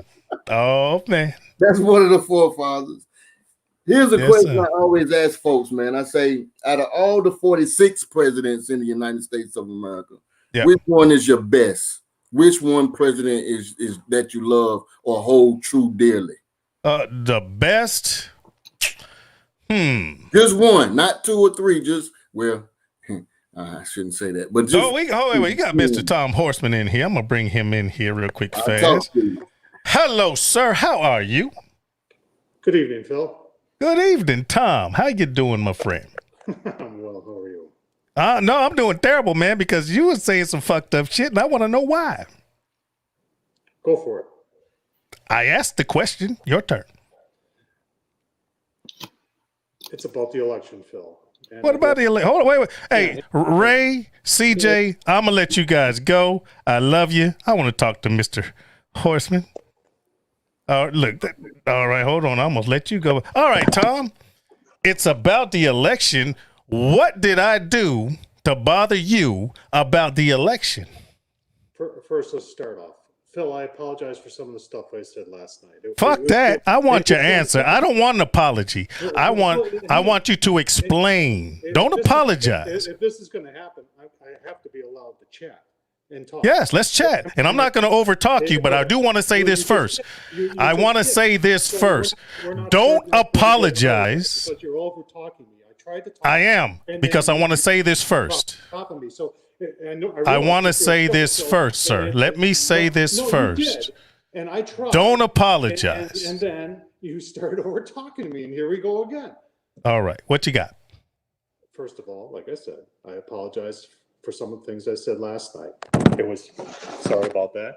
It was out of line. And why did you say it? I'm a true man, and I apologize for some of that. However, I have watched your blogs throughout time, and I understand what side of the aisle that you are on. I don't agree with any of it, and I don't agree with this election, and I believe this election was stolen. How? What's your proof? The proof is being presented by Trump's lawyers. You know, 34. I'm just one guy, Phil. You know, I am too. One guy. You know that 34 out of 36. I don't have what you have. You're very What do I have? good at what you do. You're a very good talker, and you do a good job at what you do. However, there are people like me in this country, and you just before you said I'm one of the 40%. Okay, I believe that. Is that true? I believe I'm part of the silent majority in this country. And when part of the silent majority speaks out, people like you get offended, and then you start threatening me. I'm not offended. By having your people come on other blogs and make threats at me. Ray Mack was one of them. Made a threat. Who threatened you? I didn't tell anybody to threaten you. Oh, yes, he did. Yes, he did. What did he say? What was the threat? Then see, there you go again. There you go again. You need everything. I asked a question. What was the threat? You didn't see him? No, I've been in here waiting for you for an hour and 53 minutes. Then it's up to Ray, man. You know, they come on the other blog and disrupt the other blog. You said you weren't going to do that, but you did. I did what? Did I go to the other blog? And then you go, well, that wasn't me. That was somebody else. But it wasn't me. Who did the other people know? But they knew from you, Phil. The people that are in here right now watching you. So you came into just yesterday a freaking blog being no, disruptive. I So apologize. now you act like let's- you're let's calling start foul over. because someone did the same shit to you. Fuck out of here, man. You want me What's to my leave? problem? Are we What done? is your problem with me? That's my Are we- question. Are we done? No. What is your problem with me? I did nothing to you. It's your politics, Phil. My Have views? you listened to yourself over the years? Yeah, I say it all the time. I've tried to My understand, views? but I can't. Are you have a problem? You're on the side of the aisle, the same side of the aisle that wants to defund police. That's not true. And then at the same time, when it comes to people like me, you want the police to come and take me out. Who said that? You do, Phil. I didn't say that. Your politics do that and the people you vote for are the people who do that. So wait. So you wait. Can I ask a question? That's somebody else. Can I ask a question? Your criticism of the current president is wrong also. Why is it wrong? I think he's a jackass. I can't feel that way. Out of what? What? He has not been unelected yet. There was massive voter fraud. Prove it. Prove it. Yeah. There's where you guys go. And their lawyers are in the process of doing it, but because They haven't proved shit yet. It's been 2 weeks. Phil, let's back up. Where do you get your information from? Everywhere. And where's everywhere? Dude, I listen to freaking I start with freaking Fox just to hear what they say. No, I don't listen to OAN. No, if that's where you get yours from. I listen to freaking ABC, NBC, freaking BBC. I listen to all of them. Al Jazeera. All you're doing is talking about fake news, man. That's where you're getting your information from. Oh, so I'm getting it from fake news. So tell me what the true news. News is fake news. Who's true Come news? on, man. You start with me and tell me this BS. Who is true You're news? getting your BS from the BS sources. So, Who is true? You know what? And once again, I'm going to apologize because at this point I feel sorry. Who is true because news? You're getting your information from the wrong spot. You really are. What's the right You're spot? coming out here and spreading the word for them. You're one of them. What's the right doing spot? Dirty work. That's a shame. You're not thinking for yourself, Phil, and you're a smart, intelligent guy. And I know you What's are. the right spot? You are just. All you're doing is you're forwarding the message for them, and they're in the background going, "Good job." What's the right spot? Good job, Phil. That's what they're saying. You man, I'm gonna say what you say. Come on, man. Okay, come on, man. Where's the right spot? Where's the right spot to get news? You know what? I don't have that answer, Phil. I don't. Okay, you don't have that answer. Let me ask you this. Let me ask you this. CNN, it's not Let me on ask you this. NBC, it's not on Where do you get your CBS, news It's not from? even on Fox News. Where do you get your news I from? watch little snippets that I get off of YouTube. When I watched Giuliani, who's one of Trump's lawyers, Yeah. I have to believe something. Phil, I got nothing to believe. Where would I believe, man? If you have nothing to believe, where do I go? Now, listen, why is what I say Bill, what I'm trying unbelievable? to tell you is that there's millions of people like me who don't know where to go anymore. I don't know where the truth is. My vote was stolen. I watched my vote be stolen. Hold it. Did they count your vote? Let me tell you my story. So I'm new in my residence. I went down to my town hall to register to vote. This was probably 3 weeks ago. And I had to go to the commissioner, and I had to fill out some paperwork and that. And she gave me an absentee ballot. I swear to God, Phil. And I filled the thing out and put it in an envelope, and I wasn't allowed to close it because she has to witness that. And she had it on her side of the glass because of COVID. They had glass up. Hold up. And she kept on looking in. Don't keep talking. Let's have a conversation. And then she said, Slow down, Tom. Slow down, Tom. Slow down, Tom. This isn't a fucking lecture. Listen to me. 3 times she did that. Slow down, Tom. Why did you get an absent? I don't have a vote. I don't have a voice. So when Slow down, Tom. Here and start preaching to me how I should be, dude. Who's preaching to you? You are. You do. I ain't told you to do shit. Have you listened to yourself, Phil? Yes, I'm listening to myself now. I'm going to ask you a question. If you'd quit with your damn drawn outness. Just like you, man. I'm being just like you. Yeah, you are, man. You're a sexy black guy. Yeah. Yes, you are. Listen, man. Why did you get an absentee ballot if you went down to the place? That's what they gave me. It was 2 weeks before, and I went to register, and that's what she said. Well, you need an absentee ballot, and maybe they weren't doing early voting. I don't know. Did you want to vote? Did you want to vote absentee, or did you want to vote on election day? No, I wanted to vote then. I didn't want to vote on election day. Was it prior? What was it prior to election day? Yes, it was 2 weeks before. Okay, so then you either had to do. My guess would be absentee. It was absentee. It was in an envelope. Okay, cool. On her side of the glass, she kept looking into it 3 times. 3 times she looked in it, Phil, and all she kept saying, "I'm not doing anything. I'm not doing anything. I'm just looking at." She looked at what? Whatever. So you know what, Phil? I'm trying to understand. But it bothers me. It bothers me as an American because that's all I got left.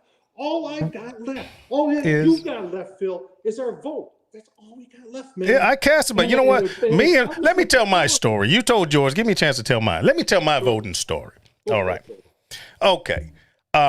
Me and my 4 daughters and my wife, we had to go and request an absentee ballot. Now, that's the way Trump said do it. He said they shouldn't be sending out mass fucking votes because he said that was wrong. Remember that? Do you agree with that? Phil, did you ever get any in the mail? Did you agree with that? Hang on a second, because I got a point here to make. My youngest son, who hasn't lived with us for 6-7 years, got 3 of them sent. All right. 3 of them. How many did he fill out? None of them.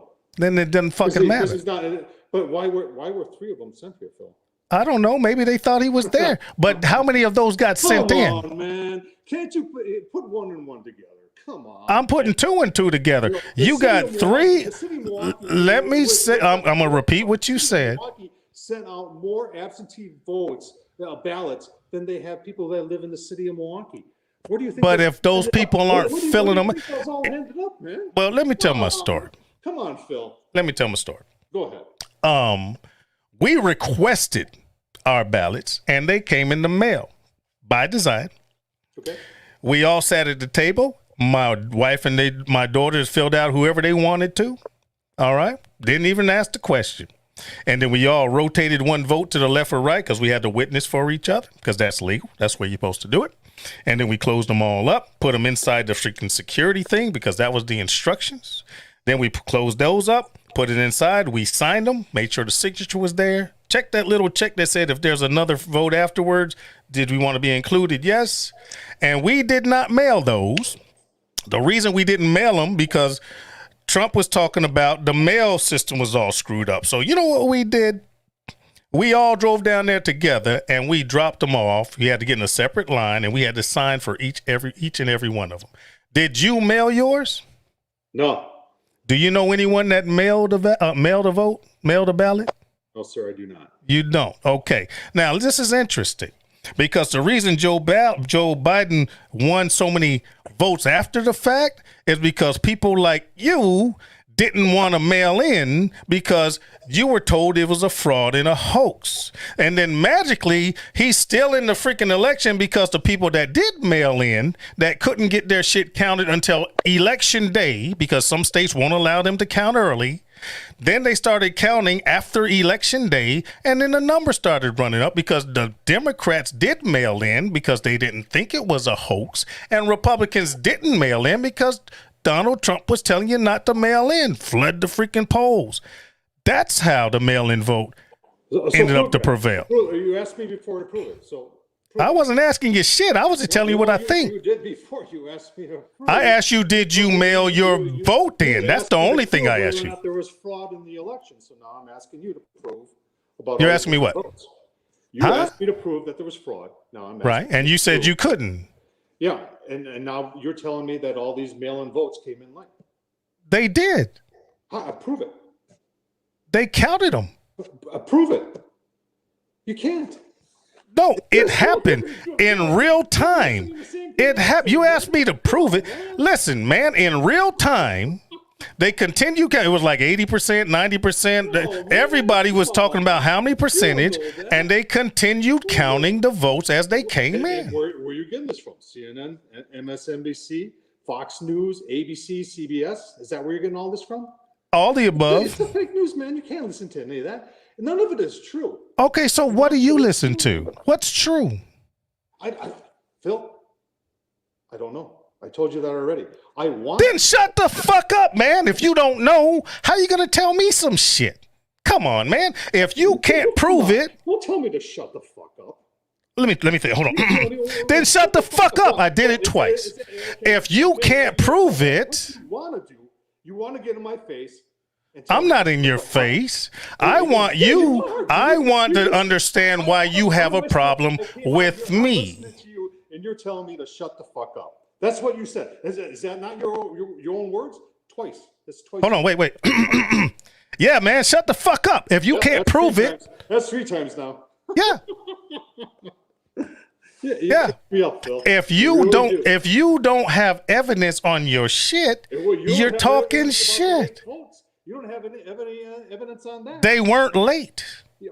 How do you know they weren't, Phil? Show me the evidence. Because state law, especially in North Carolina, you can look it up. In North Carolina, they are allowed to continue to vote up to 10 days as long as the vote came in and it was postmarked by election day. What? Come on, man. You got nothing. What do you mean I got nothing? Do you want to look up the state laws individually? You don't even have to look at all 50. You can look at Georgia, you can look at Arizona, you can look at Pennsylvania and see what their state law says on when they can count the votes. Shut the fuck up. Yeah, shut the fuck up if you can't prove it. No, I'm not. Shut the fuck up, man. You're It can work, Phil. I still want to know why you have a problem with me. That's what people like you want us to do. Like me. You want us to be quiet and sit. No, I want you to explain why you got a problem with me. And I'm one of the very few, Phil. You don't have to, Phil. You really don't have to worry. There isn't. I really don't have to do what? There isn't hardly anybody. The majority of people that are like me are sitting in the corner. They're afraid to say anything. I'm not afraid to say anything. So, Phil, but you got to say something with substance. Tell me to shut the fuck up as many times as you want. And I'm going to change my opinion. I'm going to sit here and I'm going to. I ain't asked you to change your opinion. I said if you can't prove it, if you don't have evidence. Change anything. So what? You could just go right ahead with the shut the fuck up, dude. But until you get those people to put a bullet in the side of my head, like your people want to do. What people? I'm not. You go right ahead with your shut the fuck up. Hold on, wait. What people want to put? And I will stand up in front of you. People want to put a bullet in your head. What people? Go ahead. What people want to put a bullet in your head? What are you talking about? Phil, were you in Kenosha? No. Yeah, I was. And? It wasn't pretty, was it, Phil? What does I don't know. I've never been to Kenosha. Hang on. Point to be made here.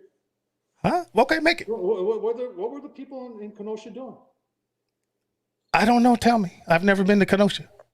You didn't. Oh, you tell me you watched the news. So you didn't see what happened in Kenosha, Wisconsin? Oh, you say Kenosha. I'm thinking about another country. What are you talking about? That young dude that shot people up? Okay, Phil. I'm asking you, Claire, what are you talking about, Kenosha? You're telling me that you're connected and you know everything that's going on. I didn't say I was connected to shit. Kenosha was a big thing. What happened? Forget it. Nope. Tell me. No, you know what happened there, Phil. I'm not even. What happened in Kenosha, man? You had a point to make. Yeah. No, what's your point? You're making it for me right now. Not knowing what happened in Kenosha makes your point? Your denial that you don't know what happened. No, it's not denial. It's I don't know what happened in Kenosha. Thank you, Phil. You're making my point. Thank you. What the fuck are you talking about? If you start talking about Kenosha, and if I know about it, I'll chime in. Yeah. But I don't know what you're talking about specifically about Kenosha. No. Sorry, Phil. Yeah, you're sorry. I agree. Making my point, man. Thank you. Well, I made a point that I don't know what I made. What else are we talking about? Why do you have a problem with me again?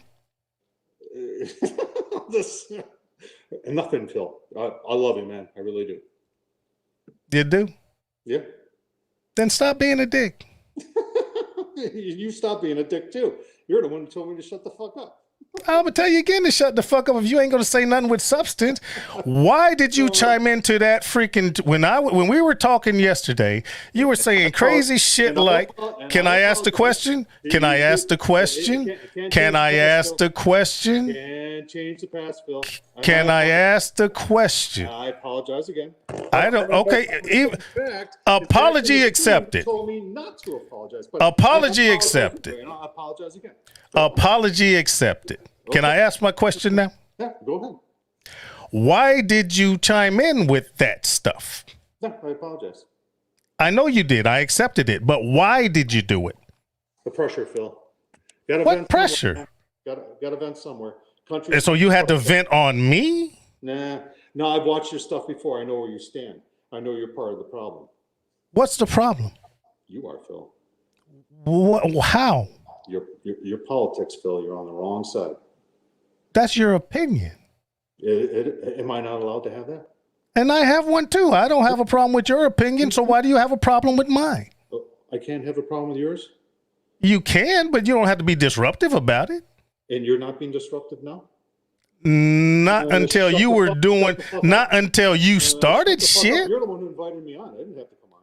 I'm glad you're here because you're making yourself look like a jackass. No, that's your opinion, Phil. It is. Yeah. It is. Okay. So anyway, where are we going to go from here? That's your choice, man. I'm asking, man. I want to look. I want everything to come together. My opinion won't change. I didn't ask it to change. I don't care about your opinion. You can think what you want. Why are we talking? I wanted to know why you came in and did what you did yesterday. You told me it was because of my politics. I apologize. Yep. And I accepted it. Yeah, cool. All right. So where do we go from here? That was the question. Your turn. I don't have that answer, Phil. So you don't know what we're. Oh well, would you want to stay on the show? I got Ray Max here. You know Ray Mack, right? Nope, never met him. You don't? Oh, he's a great guy. Bring Ray in. He's. Are you willing to hang out for a minute or what? I've stayed this long. That's nice. You got yourself a drink? I've got an empty bottle of water. Come on, man. Get yourself a beer, a bottle of water. Yeah, see, if you go get me a drink, I'll go get me a drink. We sit down and talk a little bit longer. Well, hell, we'll change the subject. I still don't know what happened in Kenosha, though, but we can change the subject. Maybe Ray knows. Maybe ask Ray. Let's bring Ray in. Wisconsin. Hey, Ray. Do you know what happened in Kenosha? What you said, Wisconsin? Yes. Do you know what happened with Kenosha, Wisconsin? To be honest, I don't know what happened in Kenosha, Wisconsin. Is he talking about the, I guess, what took place at the police department or something? Was it police department, Tom? No, it was the riots, gentlemen. Well, there were riots in a lot of places. Okay, so the riots in Kenosha, what happened specifically? There's so many riots going on, you guys can't even keep track where all they are. I know, because I didn't make them. But what specifically happened in Kenosha that you brought it up to be important? A Kenosha riot. Huh? What brought the Kenosha riot to light? Why did you bring that up? Are you talking to Ray? No, you. Why did you bring the Kenosha riot up? You had a point to make, and I'm interested in what the point was. And you keep on making my point for me by not acknowledging that it happened. No, he said that you said Kenosha riot. Okay, there was a riot in Kenosha. And you're making my point, so thank you. All right. Can I ask him a question, Phil? Sure, man. All right, Tom, how you doing, brother? Go ahead, Ray. That's what's up, man. First and foremost, let me state the fact that I live in America. I am an American, and I love America first and foremost. You know what I'm saying? So the question that I do want to ask you, man, knowing that you're a supporter of Donald Trump, and Donald Trump did say that he was going to repeal and replace Obamacare. Now, here's my question. What is his plan for replacing and repealing Obamacare? See, Ray, I'm just one guy. But hang on, because I want to you bring up an excellent point on Obamacare. I've got my wife's brother who's retired, and he never had a good job in his life. So he's got no insurance. and he had some health problems this past year, had to go to the hospital, and he went under Obamacare. It's still out there, whether anybody admits it or not. And he was just, we admit it. It's still there. The exchange is there. It's still there. Yeah, it's still the law. It's still there. And apparently, and I don't know how this happened, and I'm not saying Trump did it, maybe Obama did it. I don't know who the hell did it, but apparently it's one hell of a system now, because it pays everything. He was all worried about that he'd have to have all these out-of-pocket expenses, and he didn't pay nothing. Hell, my employer has pretty good health care insurance, and I think I would pay more for what he had some heart problems. I think I would have to pay more under what I've got under private insurance than what he had under Obamacare. So regardless of what you think is going on with Obamacare, I think it's still out there. And I think it's still there. It's a state. It's a national law. I think it's pretty good. From what I've heard, and this is coming. Well, I'm not understanding what your point is yet. Go ahead. What are you getting at? You said your brother-in-law had a heart problem. He's under Obamacare, and he didn't have to pay anything because of his policy. Yeah, I'm still not understanding what the problem is. There's no problem with that. Ray asked a question about Obamacare. I just was. I just want to know. I want to know exactly, like, what is Donald Trump's plan to replace Obamacare? Is he going to make it even better or cheaper for American people who, like your brother, I must say, I don't know, he has no insurance, but you do have people that uses Obamacare because some have cancer, some have other type of illnesses that they use this this, I'm gonna say, socialist type of benefit. So do Donald Trump have a plan to replace Obamacare with? And Ray, remember, I'm just one guy. I don't speak for Obama. I told you what happened with my brother-in-law with his heart disease, and they covered everything. So I'm assuming it's. I got another question for you, Tom. I don't know what Donald Trump's plan. Tom, I got another question for you. And you know what? You know, he's been voted out anyway. You know, unless he wins lawsuits, so then it's all going to fall back on the Biden-Harris, on them to figure it out. You said fall back on. Yeah, it's not falling back on the Biden-Harris. They have been duly elected. They're not falling back on shit. I didn't say that. I said you just said fall back on the Biden-Harris plan. On them when they take over. That's the same thing.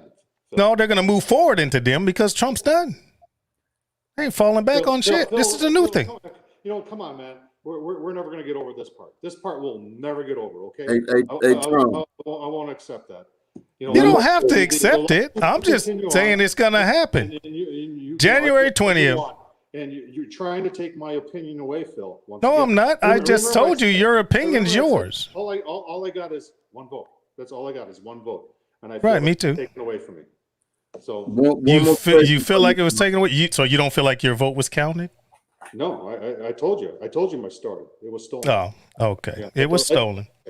Well, maybe you should get another one. I don't know, man. They took that one. Maybe I should have used the 3 that were sent to my house for my kid. Did you?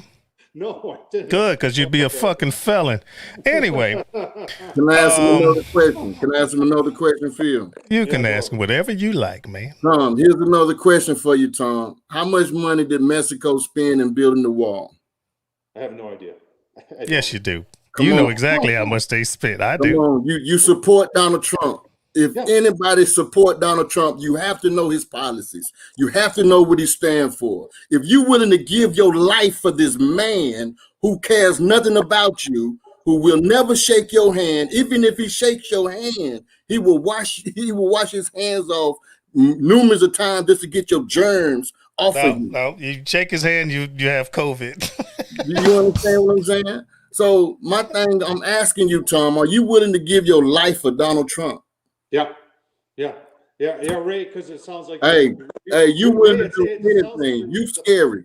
So as long as you have threatening speech toward me, I'm going to say yeah. So Ray, as long as you're going to threaten toward me, Hey, Yes. Tom, listen to me. Go for it, Ray. Tom, listen to me. I'm not I don't change know you. the way I feel. Listen, You Tom, try as listen. hard as you want.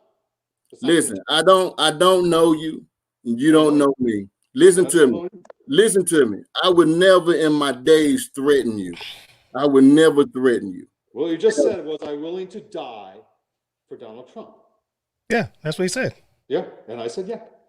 He didn't say, are you willing to let him kill you for Donald Trump? He said, are you willing to? I was in the military for years, and I swore to defend the Constitution of the United States against all enemy, foreign and domestic, and that included that of my life if it came to it. So I was willing to die for every person and every president while I was in the military. That's not a threat. He was just asking if it was a fact, if you were willing to give that sacrifice. Don't get paranoid, man, for a question. Then why would you ask the question? For your answer? It's a you loving politics. These are political questions. These are political questions. Tom, here's my thing. Politics is not for you. Politics is not your thing. What it is, Tom, is that QAnon is real. They are real. QAnon is brainwashing a lot of people. And in my opinion, you might be part of that problem.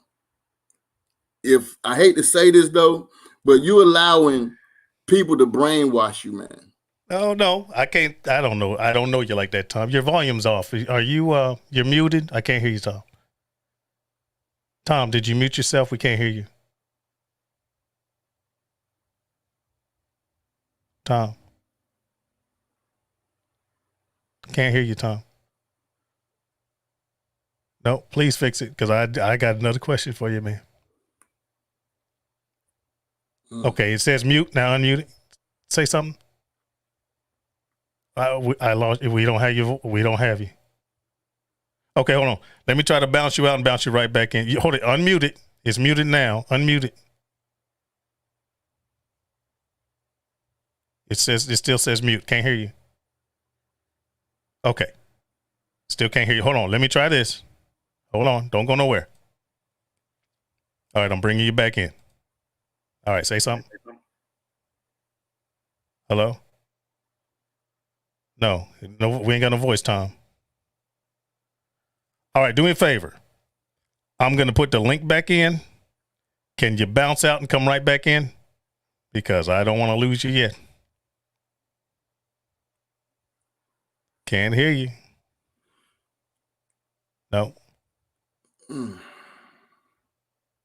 All right, Tom, I'm gonna put the link back into the chat. Can you bounce out and then come right back? Can you promise me that? You can just shake your head. Can you promise me that? Because I got a question for you. Thank you, sir. Hold on. Wait. Don't go nowhere yet. I want to copy. It's there. I'm putting it back in the chat right now. All right. It's back in the chat right now. If you bounce out of this room, come back into the R-BoP and then hit that link and come right back, please, sir. All right. Yeah, man. I got another question. I got no views. I'm not saying anything. I'm gonna wait till he comes back. I'm gonna wait till he comes back. Yes, in the beginning, we did say, man, that in order to figure out what's going on in life, you got to do your homework. You got to find some type of knowledge. You just can't sit back and just allow people to put all kind of stuff in your head that's not even. Wait. We got Tom back. Hold on. Here we go. Tom. Say something, sir. Can you hear me now? Oh, we got you. All right. Welcome back. Welcome back. Whoo, thought I lost you, man. Didn't want to do that yet. All right. Here's my question. What problem do you have with my military career that you know nothing of? Phil, I really don't have any problem with your military career. Whoa. On Daddy Cooks. I apologize for that. I accept your apology, but I still want you to answer the question. On Daddy Cooks, you posted something about you've deployed to places, but you've never been to combat. Come on, Phil, get with me. So now I'm getting with you. What did you mean by that? I didn't mean anything, Phil. Then why did you say it? I apologize. I know you apologize, but why did you say it? Phil, I was venting. Okay, we are all under a lot of stress these days. No, I'm not under any stress whatsoever. Well, maybe you're not, but I am. So I Okay, so because you were under stress, you had to decide to try to disparage me and my career, of which you know nothing about? Is that fair? No, it's not. You're right. That's bullshit, man. Yeah, you're right. Well, thanks for acknowledging that. Thanks for acknowledging. So I hope you're no longer under so much stress. Were you under stress yesterday where you feel like you had to say I wanted to kill Republicans for no fucking reason? I don't remember that, Phil. I remember it clearly. You said, listen to him. Listen to what he's saying. He clearly wants to kill. You said I wanted to kill Republicans. I was like, what the fuck you talking about, man? I apologize, Phil. Okay, so with all this apologizing, why do you do that shit? You did it to me, you did it to CJ, you did it to Johnny Mags. Why? CJ's a different story. CJ. No, CJ's a human being just like I am. Why would you do that? CJ said some things. CJ. What did he say? It was his opinion. Hang on. These were things that CJ said on Facebook that were different. He told me about it. I know, but why would you feel like you'd have to rebut? Listen to an opinion. You either accept it or you don't. I can't stand up for what I believe, Phil. Yeah, but don't be a dick about it. You have no problem standing up for what you believe. I can't stand up for what I believe. Of course you can. So, if you have a problem with what a guy has to say, why don't you approach that person? You know, I've gone as far as I can go, I think. No, I think you've gone too far. And I have my opinion. Do I crash into your lives or on your YouTube channel with my personal views? Do I put any political anything comments on your page, on any of your freaking videos? Do I? Plenty of other people do. Have I? No. So why would you do it to me? Phil, I already apologized. Don't say you apologize. The question was, why would you do it to me? And you said stress, so you already answered that question. So why would you do it to Johnny Mags then? Huh? I don't have any other answers. You ain't had no good ones yet. So, okay. So where you want to go? Nowhere. I want you to. I would like for you to. You asked me where do we go? Can I answer? What is it that you want, Phil? I would like for you to be a good member of the YouTube cooking community and post your videos. And freaking, if you got a problem with someone, talk to that person. Don't freaking throw shit out there unless. Now this is designed for this. My podcast is designed for this. That's why I invited you on here so that you can voice your views. We can talk about it and everybody can listen. But when they just having a little get together, drinking and talking and laughing, and it has nothing to do with politics, don't be in there and be strictly fucking dickly. Don't do that. Phil, it'll never happen again. Thank you. Appreciate it. We good? I'm fine. What you doing for Thanksgiving, man? Nothing. Nothing? No turkey? Nope. I appreciate that. I'll be waiting on my ginger ale tomorrow too. Canada Dry. Yes, ma'am. I was finna ask Tom Horsman. I was like, who wants ginger ale? Horsman? That wasn't you. Sorry. That's my other half right there. All right. So anyway, can I ask Tom a question? Oh, yep, you can. Tom, just to try to get an understanding of who you are, right? And you did say you have beliefs. What are your beliefs as far as it goes with your political views? Just tell me that. You know, Ray, I guess I've never really sat down and gotten deep into my political views. And I don't even know if they're political. That's funny because you were getting deep into mine. Phil, please. Oh, you were saying? Yeah, go for it, Phil. No, I chimed in. Finish your thought. No, I'm not gonna. Nothing. No. Here's a question. This came from the chat. This came from Frack Daddy Barbecue. He says, Phil, was Tom in the military? Were you ever in the military, Tom? No, sir. No, not at all. Don't call me sir. That's my dad's name, but thank you. Let's see what else is in the chat. Are you enjoying this, Phil? Oh, you've answered my questions, man. We're just trying to have a show. Maybe we should be done. Well, man, I'm not keeping. If you want to leave, feel free to go. I appreciate it. Thank you for addressing. Tom, don't Yeah. leave, Tom. Tom, don't leave. Ray Max say, please stay. Don't Please leave, stay. Tom. Hold on, cooking with don't CJ. leave. Hold on, CJ says, but I'm Antifa for asking for leadership in our country. That's from CJ. Tom, what would you like? What would you like to see changed in our country, Tom? What would you like to see changed in our country? Less taxes. Less taxes. More freedom. Less taxes? And more freedom. Okay, let's talk about less taxes. What would you like to have less taxes in? Ray, let me ask you a question here. Yes, sir. It doesn't really matter. Every year, toward the end of the year, I post something on Facebook saying to people, when you get your, I think it's the W-2 form that shows what you paid, what you earned, and what you paid in taxes. Mm-hmm. That should be an eye opener to everybody. Take a look at that. Well, Tom, let me share this with you. We all listen to me right quick. Listen to me. You pay too much. Hold on, Ray. What are you saying, Tom? I didn't hear you.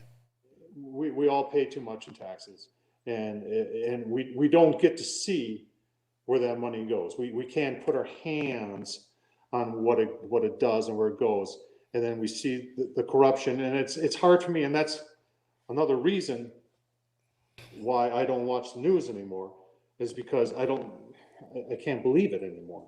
Okay, I understand that. So there's so many truths and half truths and lies on there that you can't keep it straight. I understand. Well, it's like the whole election thing, guys. And here we are. We're you guys. The three of us here are doing what they want us to do. What? Have a conversation? They want us to sit down. They want us to argue. They want us to get pissed off at each other. I'm not pissed off. For whatever. And Philly, I know you're not pissed off. You're never pissed off. You're a happy guy. And Ray, you are too. And I'm the only pissed off one here. So that's fine. That's fine. But it's all just wrong, man. It's just all just wrong. There's okay, you said in this country anymore. And to get down to specifics, Ray, you keep and Phil, you keep asking me for specifics, guys. I'm one guy. I work for a living. We're all one guy. I'm just one guy. And we all work for a living. The facts. Phil, you throw that in my face every time. Well, name, show me, tell me. How did this? I don't know. Well, how can you claim shit without proving shit? But let me ask you this: you said, there you go. You said, well, let me ask my question. You to prove it too, and you don't have the answers either, Phil. So, I did. Come on, man. I did. The answers. You get up here and you preach to me. You don't have the answers. I gave you the answers on how that happened. But can I ask my question? It sets me off is when you start preaching to me. I ain't preaching to you. I ask you questions all the time, and you put your good smile on your face and your good job at it. And hold it. When have I preached to you? You're a very believable guy, and that's the problem. Because I don't fucking lie. And you're getting your information, maybe not always from the right sources. So there you have it. Let me ask you again. What's the right sources? You know what? And I don't know.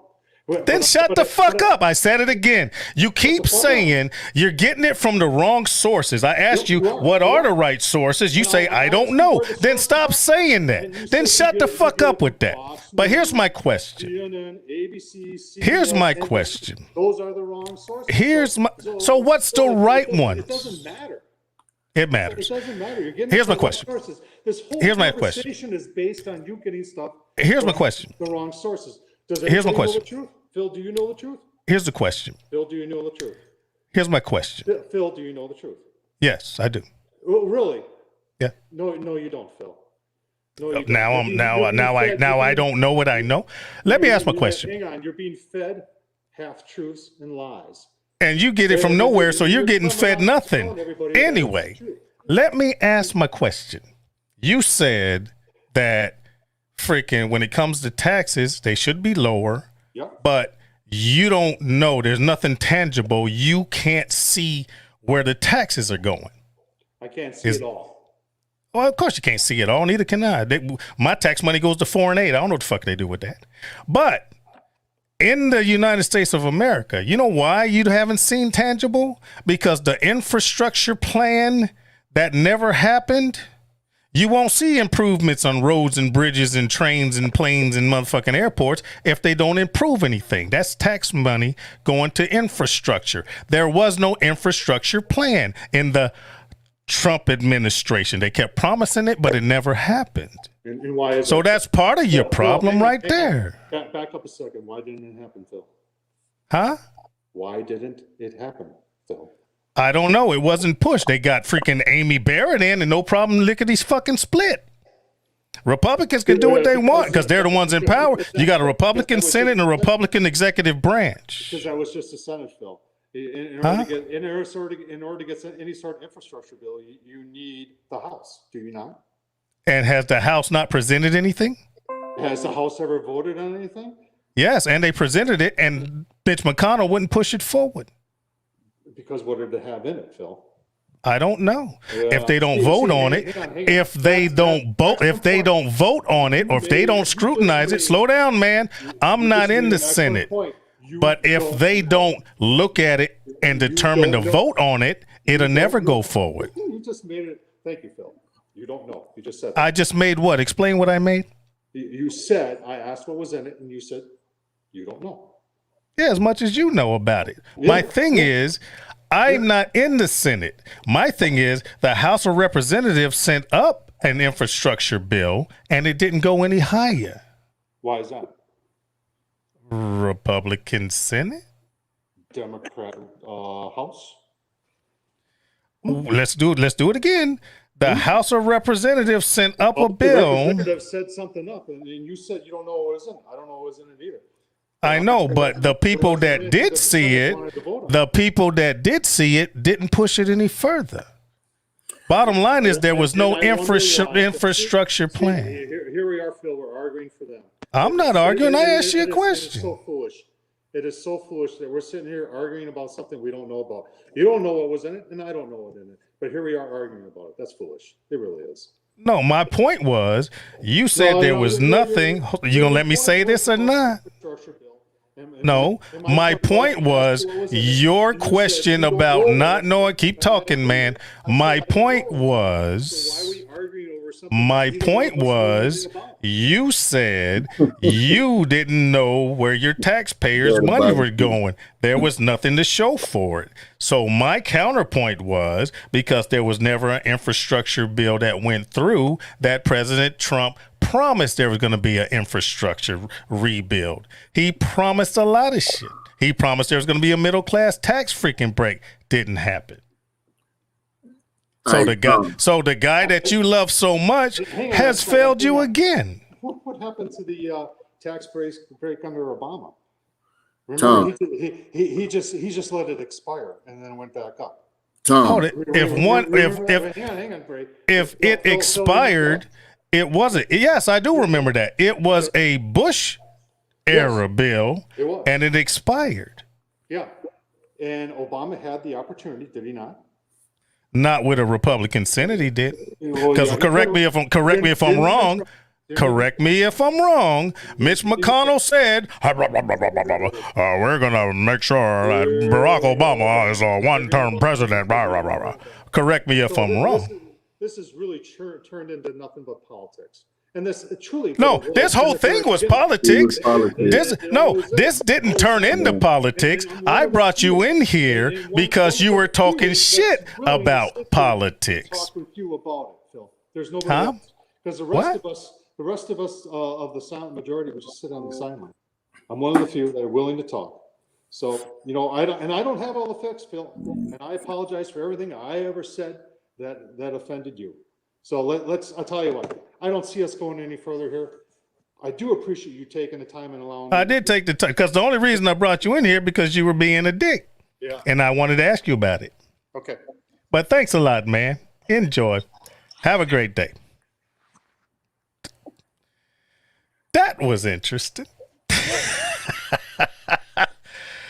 Nice. Anyway, you guys, I'm not going to talk behind the man's back because he's gone. I've been on for 2 hours and 38 minutes. Feel free to start from the beginning and see how we got to where we got.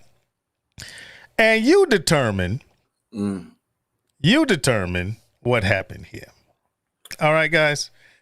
I'm just not going to have nobody talk shit to me without asking them a question. That applies to freaking anyone listening or anyone that's going to listen after this. All right. If you have a problem with Philip Riddick, R-BoP, Daddy Cooks, feel free to hit me up and we can talk about it. All right. But you guys form your own opinion. Gave the man a chance. Me personally, don't think he looked too good. Anyway, Brian Mills says, Phil, you deserve an award for dealing with that BS. Leprechaun says, love you. That was a prime example, man, of what we're dealing with today, dealing with people all over the world. Yeah. You know what I'm saying? All over the United States. Some people don't think like that. You got some Republicans that's out here for real, yeah, that love their country. And some of them can look at Donald Trump and say, he's full of bullshit. You know what I'm saying? Yeah. And for those of y'all, man, I tell y'all right now, man, the Lincoln Project that's out here on YouTube, and that's Republican built, I'm going to tell you, they hit it spot on. Now, Lincoln Project has never been for, never went against the Republicans whatsoever. Nope. So they seen a serious flaw in the presidential election in 2016. And I'm telling you, if you guys are not human beings, for those of you who support Donald Trump, I'm going to keep it one. There's something not human about you. I'm just saying. Let's not go to humanity. I got to go there, Phil. I'm sorry. I got you, man. But hey, Ray, thank you for coming. If you listen to this afterward, Tom Horsman, thank you for coming in here to address this situation. I hate it took you an hour, almost 2 hours before you showed up, and that was great. For everyone that participated, that freaking went to shameless plug to try to encourage him to come, that was cool. I thought this was interesting. If I lost some credibility, I don't give a fuck. If I gained some, I still don't. If Mr. Horsman gained some, great. If he lost some credibility, I don't give a fuck. I accomplished what I wanted to accomplish. I wanted to address the issue, and I'm good with it. Anyway, guys, I'm out of here. Thank you, Ray. You gonna hang out afterwards? Yeah, that's cool, man. All right, I'm getting ready to end this live. Yeah.